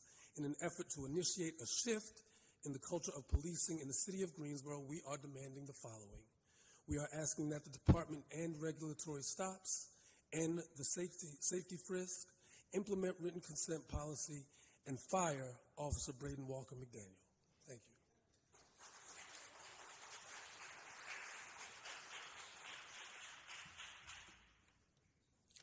Good evening to the members of City Council, Mayor, Mayor Pro Temp. Thank you for the opportunity to speak on this issue. My name is Michaela Massey, and I serve as the Triad Regional Coordinator for Advanced Carolina and NC Black Alliance. In last year's general election, our teams knocked over 37,000 doors in Guilford County, and we remain deeply engaged in the civic engagement of this community, through the upcoming municipal election. Our work focuses on advancing democracy, economic justice, and education equity across the state. Tonight, I'm in here support of our neighbors who have been negatively impacted by harmful policing practices, specifically what's been referred to as safety frisk. The safety frisk, much like the stop and frisk tactic deemed unconstitutional by a federal judge in 2013, allows officers to stop individuals, question them, and conduct a search. Though this tactic is framed as a preventative measure, it has consistently served as a vehicle for racial profiling, disproportionately targeting Black and brown communities. As a biology student at North Carolina A&T, we were required to take an African American history class, which helped us to understand why these harmful policing practices have deep historical roots, Aggie pride. During the Jim Crow era, vagrancy and loitering laws were often used as pretexts to harass and control freed Black people. What we're seeing now is not new. It's a modern iteration of the same legacy. Beyond the historical and constitutional concerns, studies and stories here have shown that frequent stops in churches, especially when undeserving, lead to heightened anxiety, symptoms of PTSD, and a profound sense of helplessness. For Black youth, this means being forced to grow up too fast, constantly navigating a world where our mere presence is treated as a threat. Today, we have an opportunity to fulfill a desire for real safety. Safety looks like being able to drive through our neighborhoods without fear of being accused of a serious crime simply due to our zip code or a broken headlight. Safety looks like being able to trust our justice system to do right by us. So today, I urge this council to take action, support the end of the safety frisk. We cannot afford to confuse over policing with public safety. Our communities are asking clearly and consistently for something better. Thank you for your time and commitment to building a safer, more just Greensboro for all.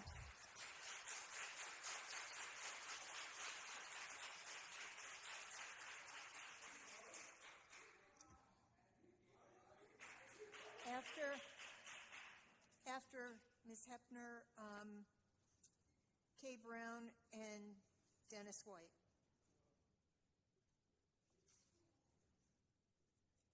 My name is Christine Hoffner. I'm joining the call to end regulatory traffic stops. Racial disparity is seen as the main problem with these stops. That's why Police Chief Scott suspended GPD's equipment stops during 2016. Data shows total discretionary traffic stops decreased that year by well over half for all drivers. But Scott's policy change barely reduced the racial disparity. Yet many residents in the communities most impacted by stops felt safer during the suspension. That's in large part because the stops themselves inflict real harm on people. GPD's known mistreatment of Black and brown drivers puts them on edge. When stopped, they may face disrespect or the devastating sense that their life is in danger if their movements are misinterpreted, and they face possibly real danger when a gun is brandished at them. Chief Scott was aware of this needlessly negative impact on minority drivers. The June 5th News and Record report on the meeting prompted by the harrowing incident on May 14th that you've heard about quoted two community members describing this impact. Both spoke and will speak tonight, but I'll repeat what they said then. Latoya Cruz Rivas, who you heard from the mother of the passengers, summed up the range of black and brown drivers' experience as bothered and harassed or threatened to be shot. Kay Brown, former Greensboro NAACP president, indicated the fear these stops instill. When it's just me and an individual with a gun at night that I don't know, knowing my rights is only going to be as good as somebody who is willing to honor them in that moment. She noted how traumatizing such experiences are. When Chief Scott shifted from stops to neighborhood-based trust-building efforts, impacted people like these were optimistic. With the relief of having fewer stops, trust could be fostered and things could move in a positive direction. But over the 8.5 years since stops have been resumed, trust has diminished, and these folks have not seen an improvement in the police culture that denies them their rights. To reduce the needlessly negative impacts threatening their lives and well-being, community members are calling for an end to regulatory stops.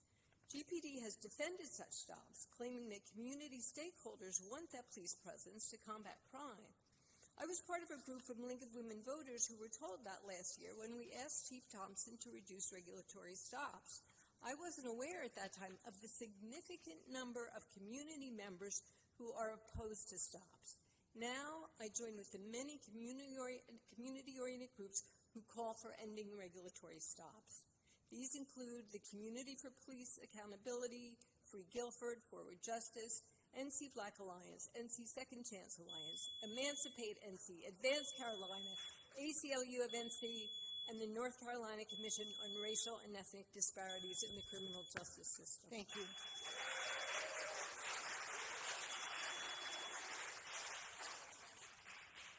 After Ms. Brown, we have Crystal Black, Cheryl McIver, Tony Hayes, and our last speaker is LaRoya Daly. All right. I'm Kay Brown. I'm here to speak today on public safety. In 2020, the community got together, despite a pandemic, and came to GC Jack and requested a review of policies within the Greensboro Police Department around things such as written consent and to address some of the disparities around marijuana. 5 years later, us plus many more are still here asking and demanding the same things because the situations that are happening in community still lead us back to the same place. For me and maybe some others, the past 5 years, a lot has changed, but some things remain the same. And I'm going to give a quote. There are times in this country where we have faced challenges that we think are insurmountable. There are times where progress feels uncomfortable, and I hope that the next time we face an opportunity to move forward and progress and have equity in this city, that we take it and embrace it. I was very disappointed that written consent did not pass, extremely disappointed that written consent did not pass. Black people in this city deserve a Greensboro that doesn't feed into bias, fear, or inequity. This fight will continue, and we will never give up on moving this community forward and not back. I think what the mayor did was an overstep that felt like a slap in the face to the over 6,000 people that engaged in this issue and the over 2,500 people that have now protested in the streets. This was my quote when I was a GC Jack commissioner back in 2020. And it's disheartening to continue to hear stories, including now more of my own, where even I've been stopped by the police and asked if I have guns and drugs in the car. My MBA will not matter if somebody will not respect my rights. The things that we're demanding as a community, right, is participatory, and I say that because we have to participate in being policed. It makes me very uncomfortable also as somebody who exercises all of their rights, including the rights to have guns and own guns, right, that depending on what an officer thinks they see or what they think they don't see, my life could be impacted. I heard somebody mention something about the YNs, and depending on whether or not I'm wearing a hoodie or business suit, that might or may not be me.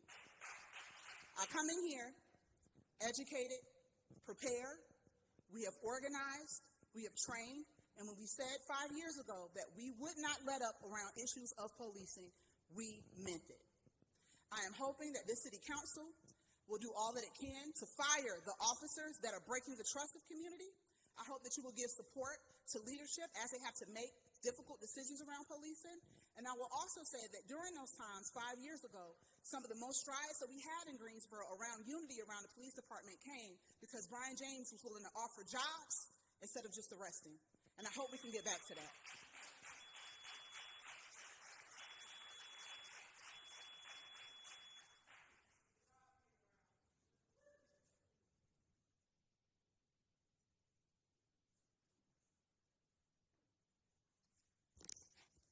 Good evening, Council. Crystal Black, 1120 Highstone Drive.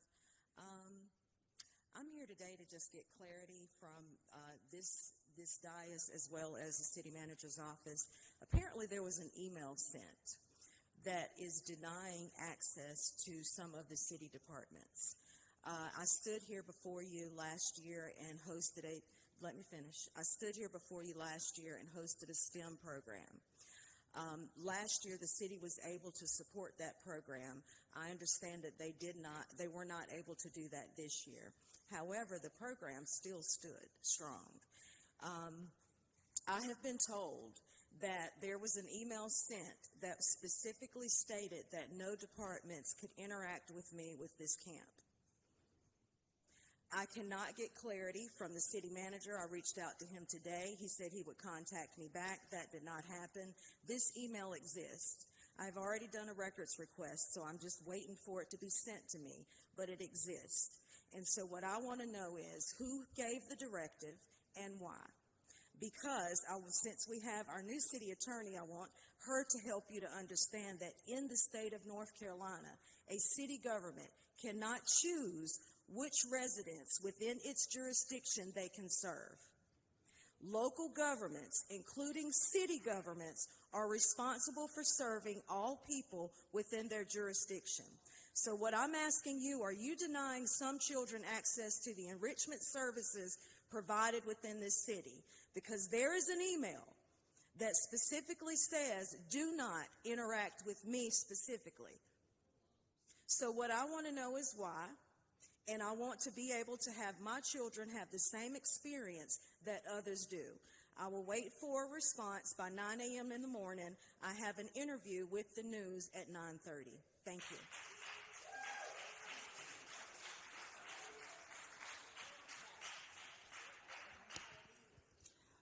Cheryl McIver. I'm just here in support of Crystal. You have about 18 to 20 minority students that look forward to a STEM camp.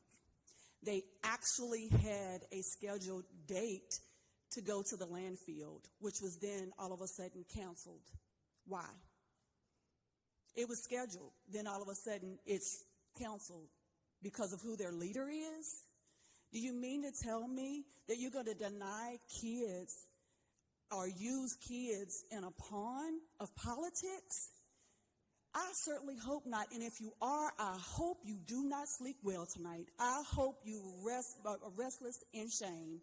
I don't know what it's about, but what we do know is the fact that it was scheduled and canceled. We do know that another department wanted to interact with the STEM camp and was told they could not.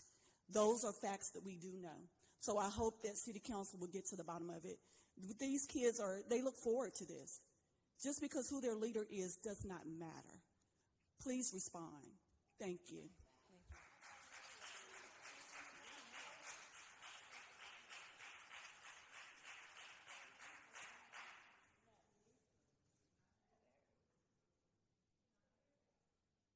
Good afternoon, everyone. My name is Tony Hayes. I live at 1415 Dunbar Street. And I'd like to ask the counselor, how many cars can you own in your yard? And the thing is, I own many cars. The City of Greensboro owns many cars. The county, the sheriff. All my cars have tags and insurance on them. I have a 2019 F-250 truck. I park in front of my house, and the thing is, the councilors say I can't have it parked in front of my house. And I can't figure out why. The thing is, I'm going to be running for mayor. I signed up yesterday. I'll pay my dues tomorrow. But yeah, I'm going to be running for mayor. I'm going to find out some different things, what's going on in the city of Greensboro. And the thing is, Miss Hightower right there, you know, she started. Since she started, we'll finish it.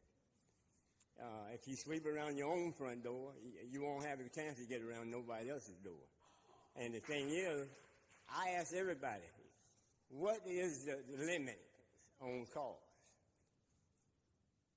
You see, nobody can tell me anything.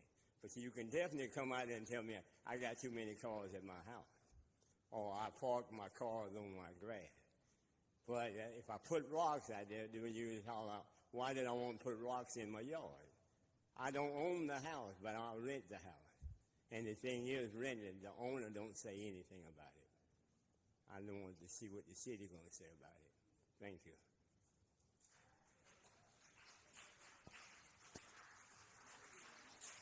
And I believe Ms. Daly is our last speaker as a speaker from the floor on non-agenda items. If I've missed you, please check in with the courier. Thank you. Good afternoon. My name is LaRoya Daly. I'm a former Greensboro city worker who worked on Patton Avenue as a solid waste operator for yard waste. The reason I'm here today is because February the 7th, 2025, me and about 7 members of UE 150 and that are also local city workers attended a meeting with Councilwoman Sharon Hightower in regards to better pay and housing situations that many of them had. And things that were going on Patton Avenue that was not right or was not within city policy. We talked to Ms. Hightower and confided in her with things that we were discussing with her. Due to that, on February the 13th, my crew was called to a meeting to sign paperwork about a public speaking and social media thing that we had to sign. At the beginning of the meeting, my supervisor, Paris McCray, advised that people over here think they're fighting for what's right. They think they're fighting to get us better wages and things to be done better. But over here, it's not going to work. These people are going to start pushing policies. These people are going to start doing whatever they want to do to you, and there's nothing you can do about it. And then he said in front of all my peers, no offense to you, LaRoya. And I took that as offense because I was one that was fighting for my peers over there and talking and trying to get things that was done wrong to us done right. After that, I spoke with Ms. Hightower, and I let her know that I feel like I'm being retaliated against.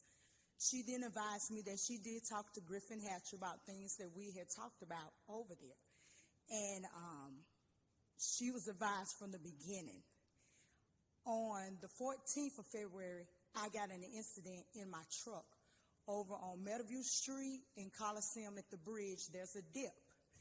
And my truck went over that dip. Me and my head bounced up. I hit my head on the top of that truck.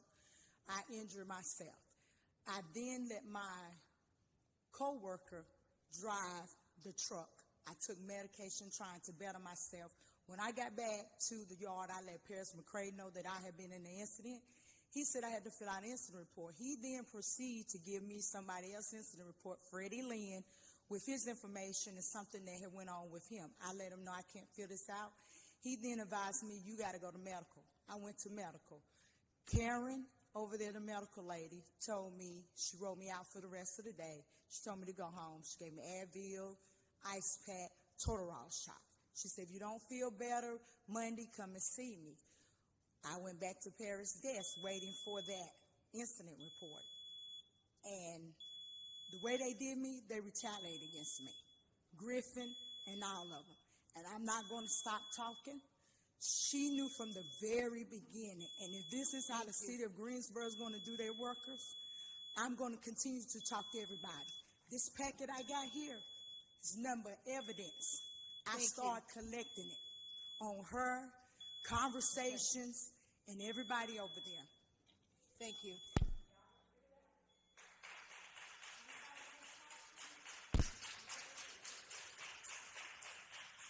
I did overlook our final speaker, Carrie Thompson. Thank you, Mayor Vaughn, and thank you, council members. Yes, my name is Carrie Thompson. I am here to represent Family Room. We are a foster care resource center in Greensboro, North Carolina. I'm sorry, I'm short. I'm very short. No one in my life has ever told me to speak up. I'm usually told to be quiet. So thank you. Thank you for what you all do. Thank you for opening yourselves up for the community's input on the way that our city needs to be run. Yes, Family Room is a resource center for children in foster care. As many of you know, Guilford County has now got the most kids per county in the state of North Carolina. It's saddening but exciting that Family Room is not just still here, but growing. We've expanded 3 times. We hope to expand again soon. The work that the people of Guilford County do through Family Room is very vital and important, not just for Greensboro, but for our entire state. Kids in foster care have been served from Family Room from 44 counties in North Carolina so far. So thank you as the leaders of this city for guiding the people of this city and making sure that places like Family Room exist. I am here today to thank you for that, to share with you that we are continuing to grow, and to invite you all to please come and see Family Room and hear the stories of the families that are served. I'm not going to share them tonight because they're sad and they're hard, but it's also beautiful to see the 600 volunteers that make this place happen, the thousands of hours of volunteer hours that come in. I know some of you have been there, some of you were there for our last expansion, and hopefully we can find a way to partner together to continue to not just serve the kids of Guilford County, but throughout the state of North Carolina. Thank you. Thank you. Those are all of our speakers from the floor on non-agenda items. Ms. Harrell, did you want to address, or could you address the traffic stop issue, which has been talked about a lot this evening? Sure. The 2 individuals who were arrested in that incident, the 2 brothers that were mentioned, some weeks after this incident, they did file a complaint with our Professional Standards Division. Professional Standards has reached out every way they know how to try to schedule interviews and take a look at that complaint, and no one has responded to their inquiries. So at this point, Professional Standards, there isn't really anything else they can look at without scheduling those interviews. Okay. So I don't know if the parents are still here in the room. If you could make sure that you reach back out to GPD, or they can't process the claim. I'm sorry, I can't hear you. It's okay if you.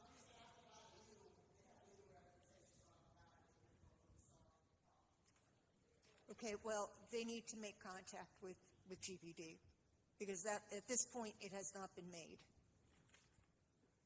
Okay, thank you. Thank you.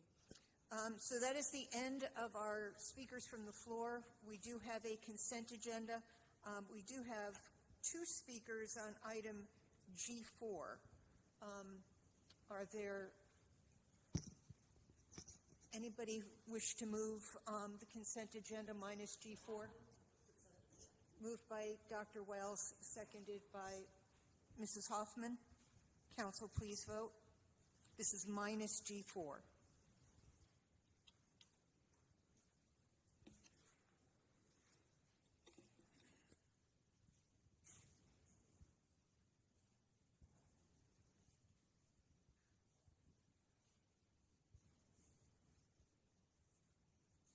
And that passes 9-0. G4 is a motion to approve draft May 20th, 2025 regular City Council meeting minutes. I have 2 speakers signed up, Paulette Montgomery and Jason Hicks. Ms. Montgomery? Okay. Mr. Hicks? Yes, ma'am. I'm here. Can you hear me? Yes. I want to make sure we weren't having no, technical difficulties. So I just wanted to say I object to the approval of the minutes as they're written for the following reasons. It has been confirmed that former city attorney Chuck Watts was moonlighting for Cyberlux, a publicly traded defense contractor while employed with the City of Greensboro. It has been confirmed that DGI CEO and sitting City Council member Zach Matheny is under SBI investigation. It has been confirmed that CyberLux is now entangled in over 13 legal proceedings across multiple states and jurisdictions.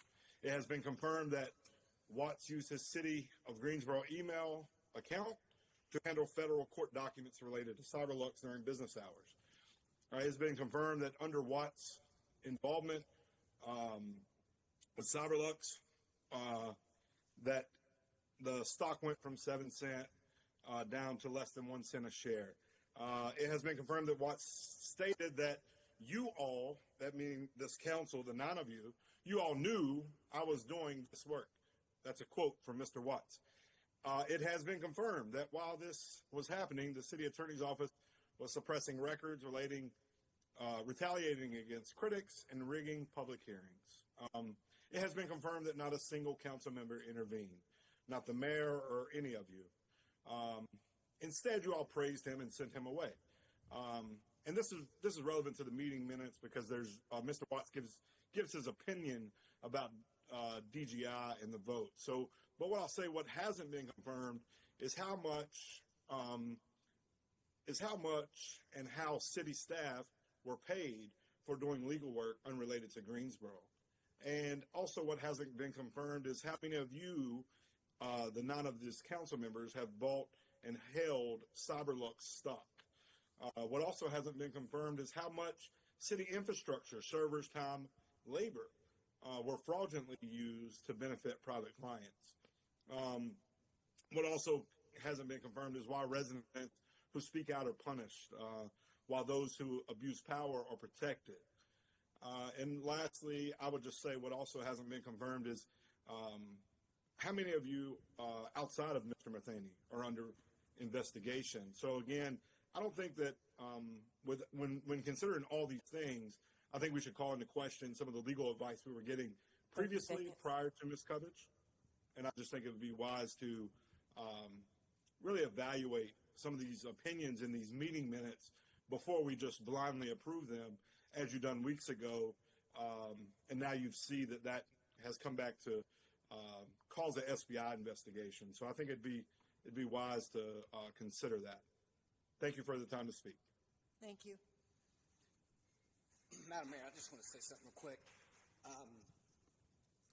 I have not heard from anybody about an investigation. So the whole whatever he said about it's confirmed.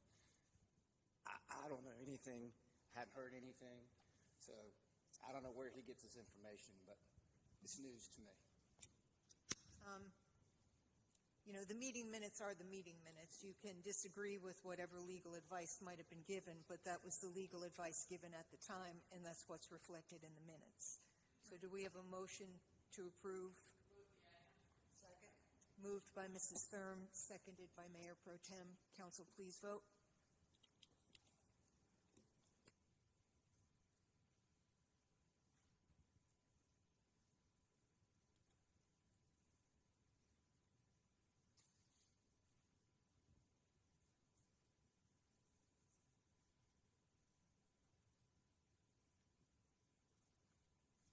And that passes 9-0.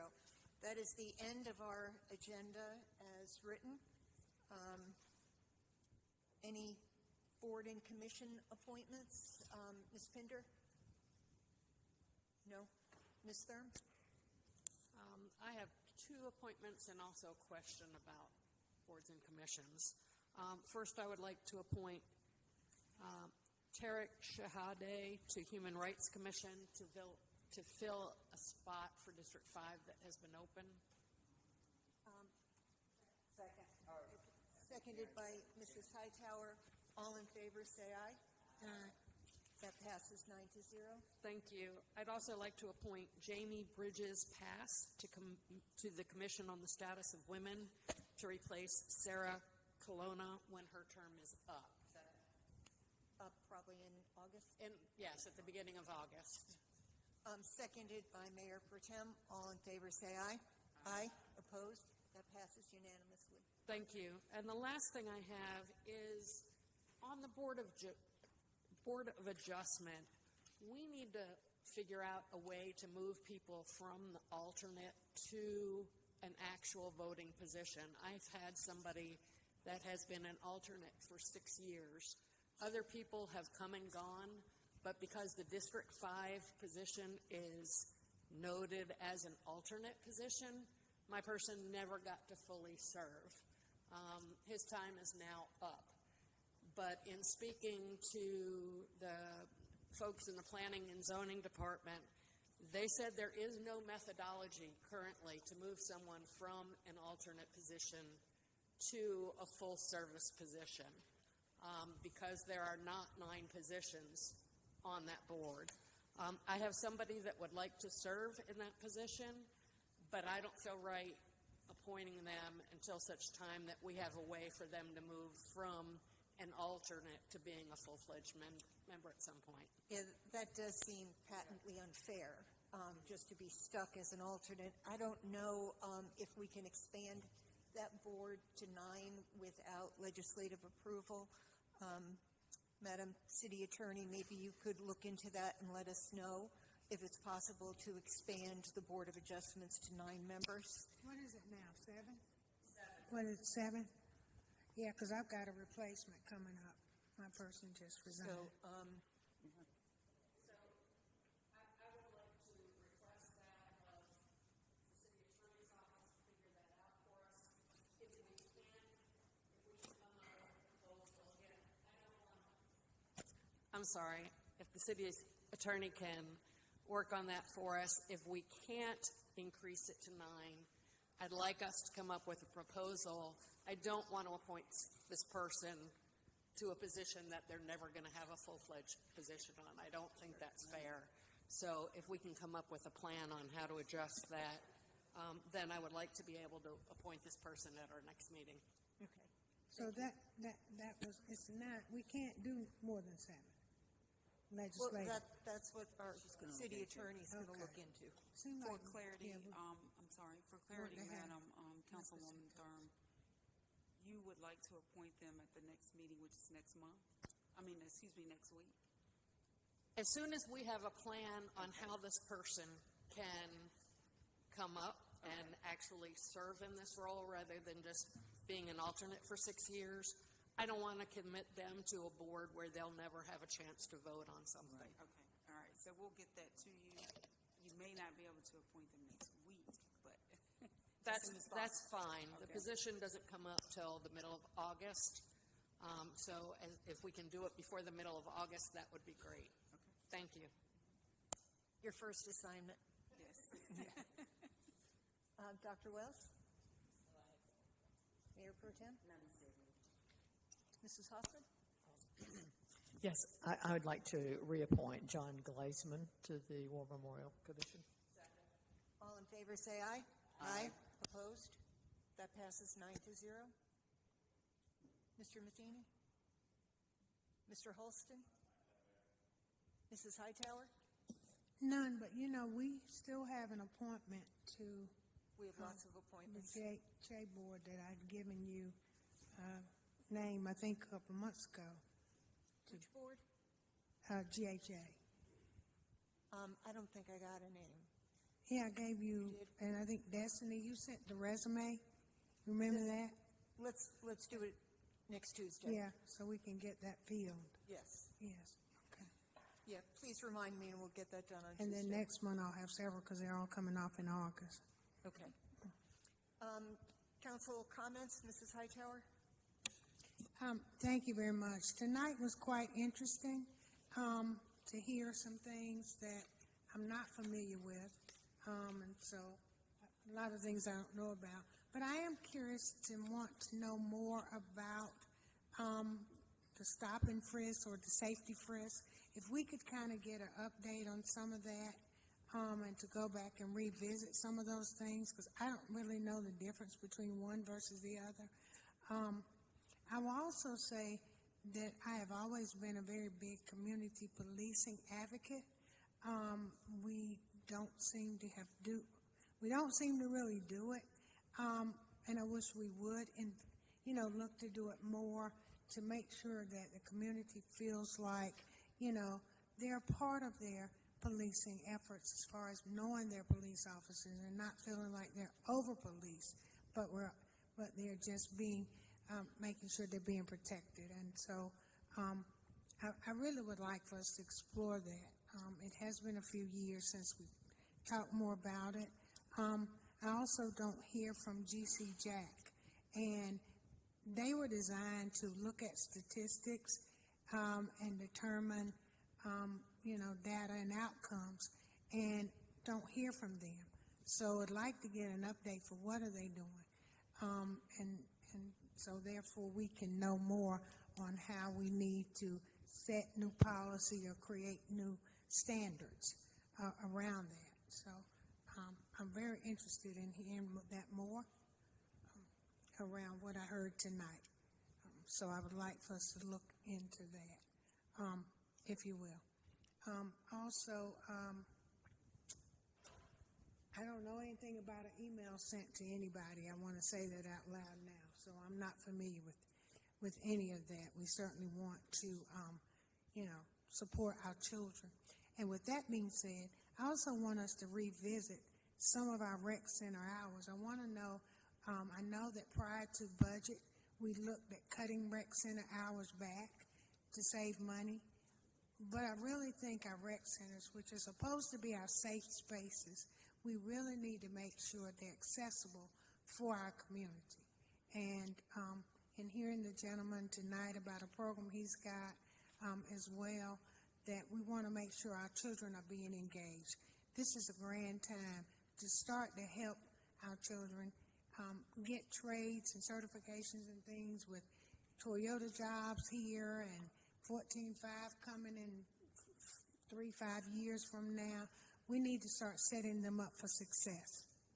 The incident Saturday night was very troubling. I hope that the young man who still has a bullet lodged in his head will be okay.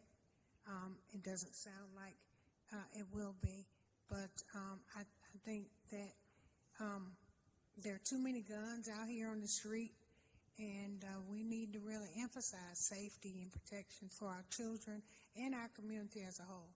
So I was very disturbed by Saturday night or Friday night, whenever it was, after for Fun Fourth event.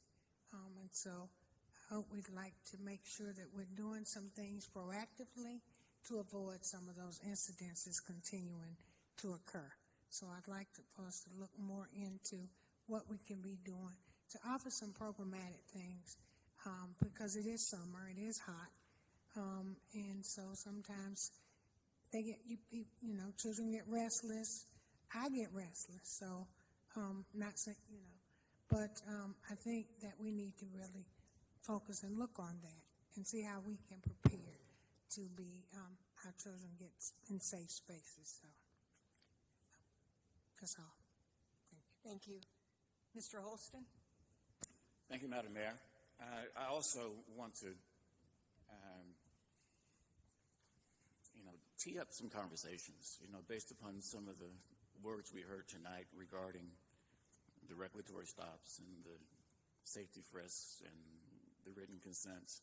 And don't get me wrong, I'm not sitting here in judgment of what they are, and I also recognize that some of these topics have been addressed in the past, but that doesn't mean that we can't have the conversation again. We can't have a real dialogue.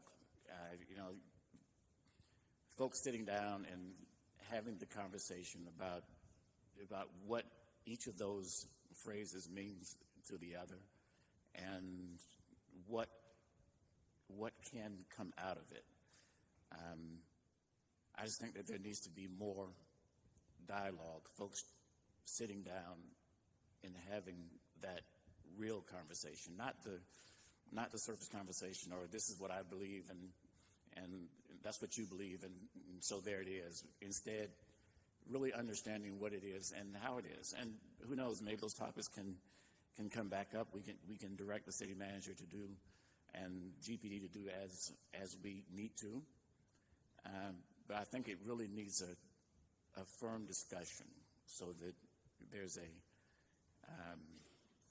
I won't even say a meeting of the minds, but just a better understanding of where people are and where the city is and where the community is, and is there a way to come together and address it like adults? I also want to talk about, we talked about it before, the residences over at Cottage Gardens, continuing to follow that.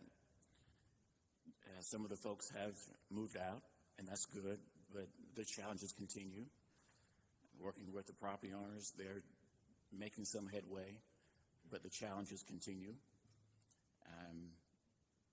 I was there just last Wednesday or Thursday, and there were crews on site, but there's work to be done, and we're going to have to, with our code enforcement and other levers, ensure that those residents have that safe and healthy environment to live in and to thrive in.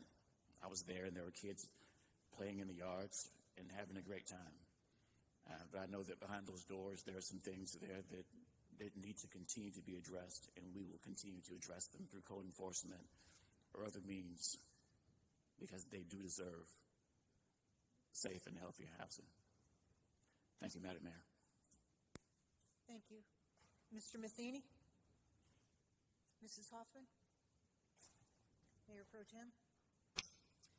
Thank you, Madam Mayor. I know that we were all in attendance at Tiffany Rudd's funeral. I'm sure Dr. Wells will say something about too, but it was a beautiful service, and and I know that seeing her children there was kind of tough. I think everybody knows what that family's been through, or most everyone. Just a few things. Wanted to give condolences to the family of Terry Cox. He was a magistrate in Greensboro for a very long time, and he passed away on Monday. Condolences to Janice and all the children. At the Family Justice Center, there was a fire the other day, and I think most everyone may have heard about it, but it was on the third floor of the county building. It was not actually in the Family Justice Center complex at 201 North Green. But unfortunately, the damage is so heavy on the third floor that the Family Justice Center is having to move out of there and relocate in other places. So just keep thinking about them, because it's a lot they deal with every day, and it's going to be hard trying to transition on that. I'm on the executive committee and been talking about that quite a bit.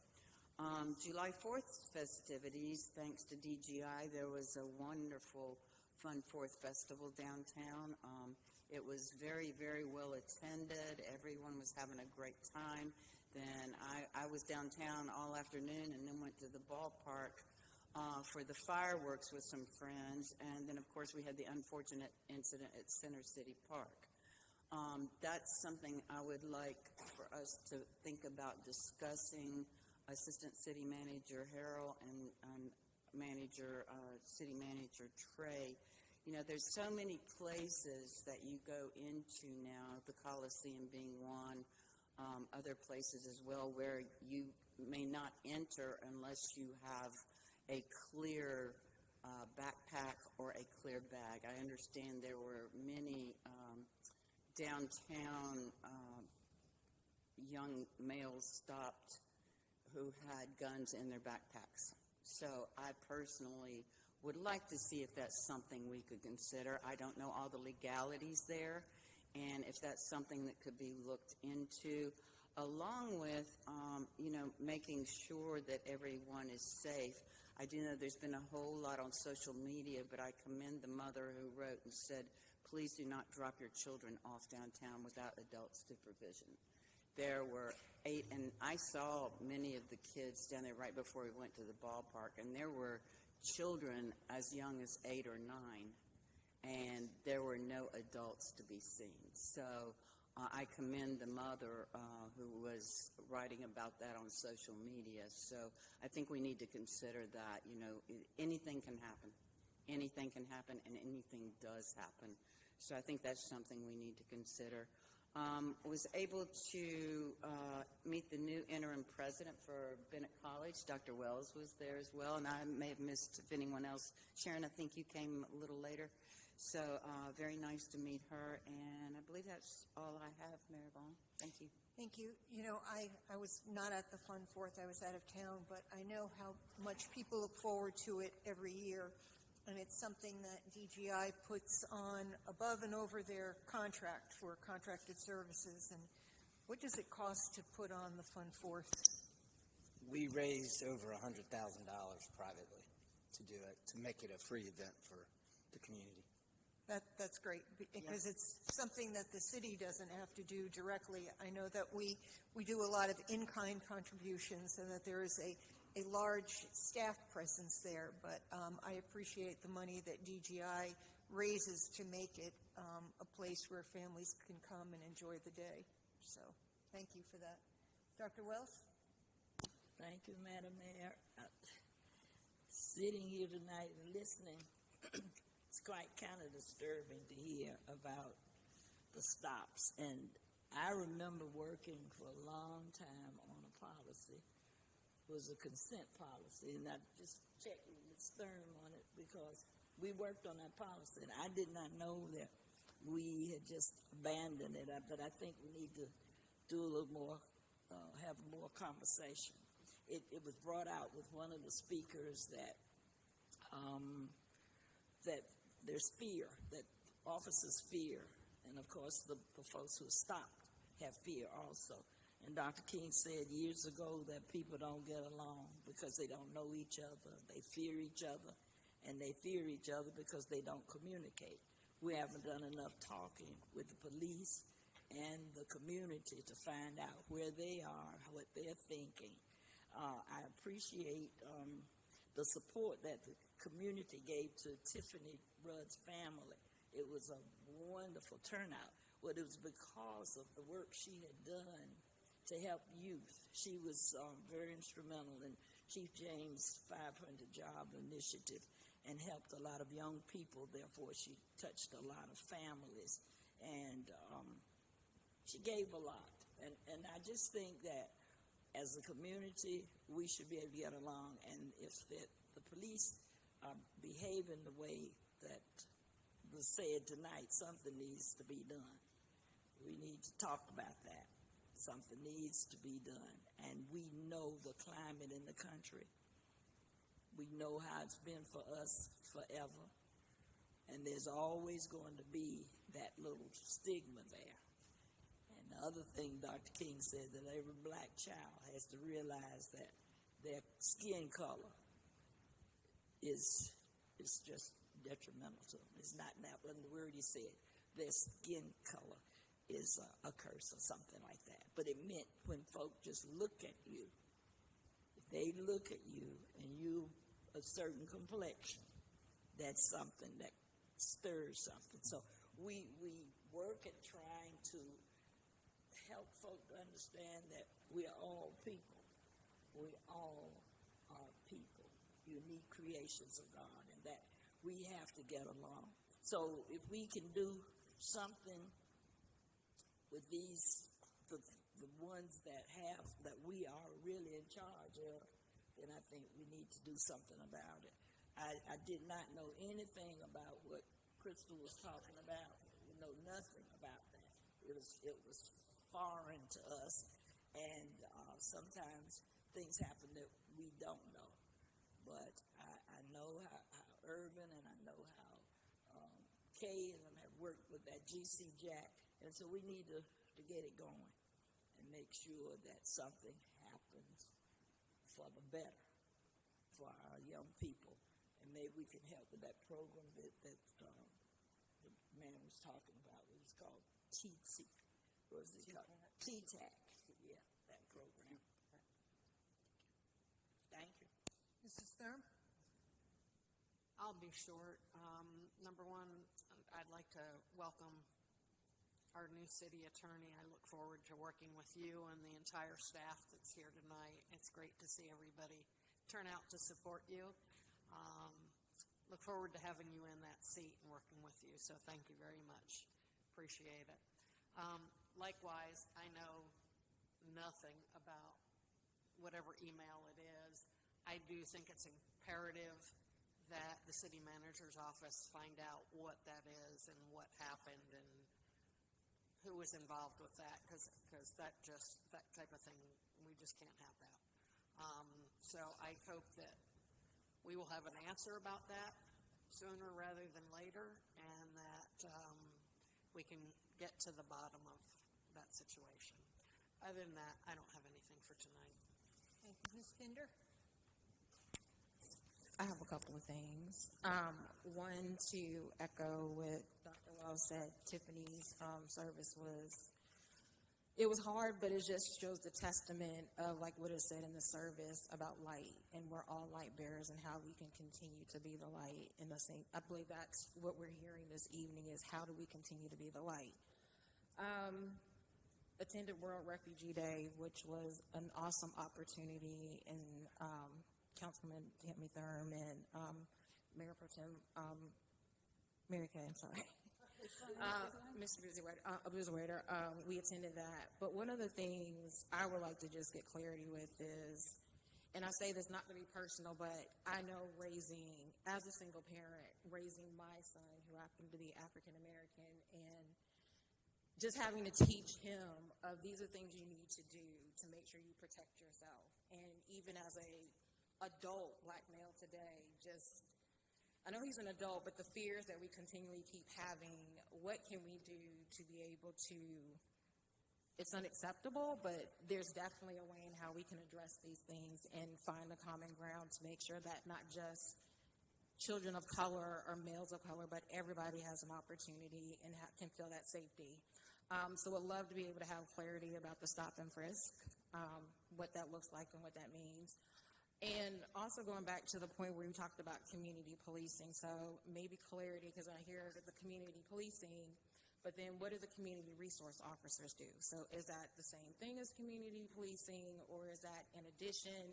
And then also, I know last month we had an opportunity to go to Peace on Purpose, and looking at what are we doing to be able to prevent crime, but also what do we do to address it when crime is happening, after it's happening. And so definitely want more clarity on how we can collectively work together to address this, because it's not one single organization, it's not one single institution. It takes all of us coming together and saying, I may not agree with this, I may not agree with that, but we have to find another way forward, because who is at risk is our youth.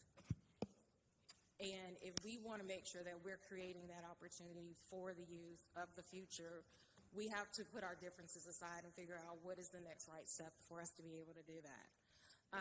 And I know this evening heard about, please forgive me, the opportunity for youth to be able to get technical jobs and skills. And that is one of many programs that I know in this community that are focusing on youth. And so, again, if we can sit down, have a conversation, but go beyond having a conversation, what does it really look like to have action steps that really address some of these things and bring those groups together that are focusing on the youth? Because if we don't do anything now, especially at this pivotal moment while they're in middle school, imagine what's going to happen when they get to high school or college, or even if they make it to high school or college, let's just say that.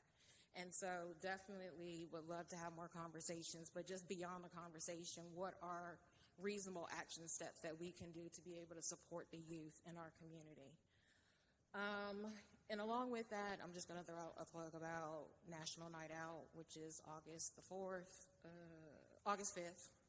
Another opportunity for us as a community to come together and get to know who we are. And I believe we still have an opportunity, if you've not done so, from a neighborhood standpoint, to sign up so that we can be in community with you to be able to hear, because I heard a lot of that is not being out and really listening to what's happening and then coming up with tangible solutions. And so that's another opportunity where I feel like we can meet the moment to really work with and alongside community. And then just the last thing from a healthcare standpoint, it is very hot, and I want to make sure people are staying hydrated and making sure our seniors have the resources that they need to make sure that they are safe. And so that is all I have this evening. Thank you. Thank you. Mr. City Manager? Thank you, Mayor. Mayor and Council, I will provide an update regarding to the question about the email. There's much more context that we can provide that's relevant to the program that Ms. Black was operating on last year. So I'll provide you more detail after I identify exactly what took place in the communication. There could definitely have been a miscommunication, but I can assure you that no department has denied children access. The other matter related to the traffic stop, I do know we did some work in 2020. I think GC Jack provided some recommendations. Council reviewed. There was a work session discussion. So I'll go back and review those and work with Assistant City Manager Harrell as well as the police department and GC Jack also to give you a review, and then I'll look forward to further conversations on that. Thank you. Madam City Attorney? Well, first, let me thank council for the confidence that you have in me and your 9-0 vote to see fit that I am appointed to this position. I will tell you that you see for yourself the amazingness of the staff. I had no idea they were coming tonight. And so when I walked out the door and they all followed behind me instead of going home, I want you to know that's the staff that I walked into over 3 months ago. And so we understand some of the things that's been going on, some of the narratives that's been put out there.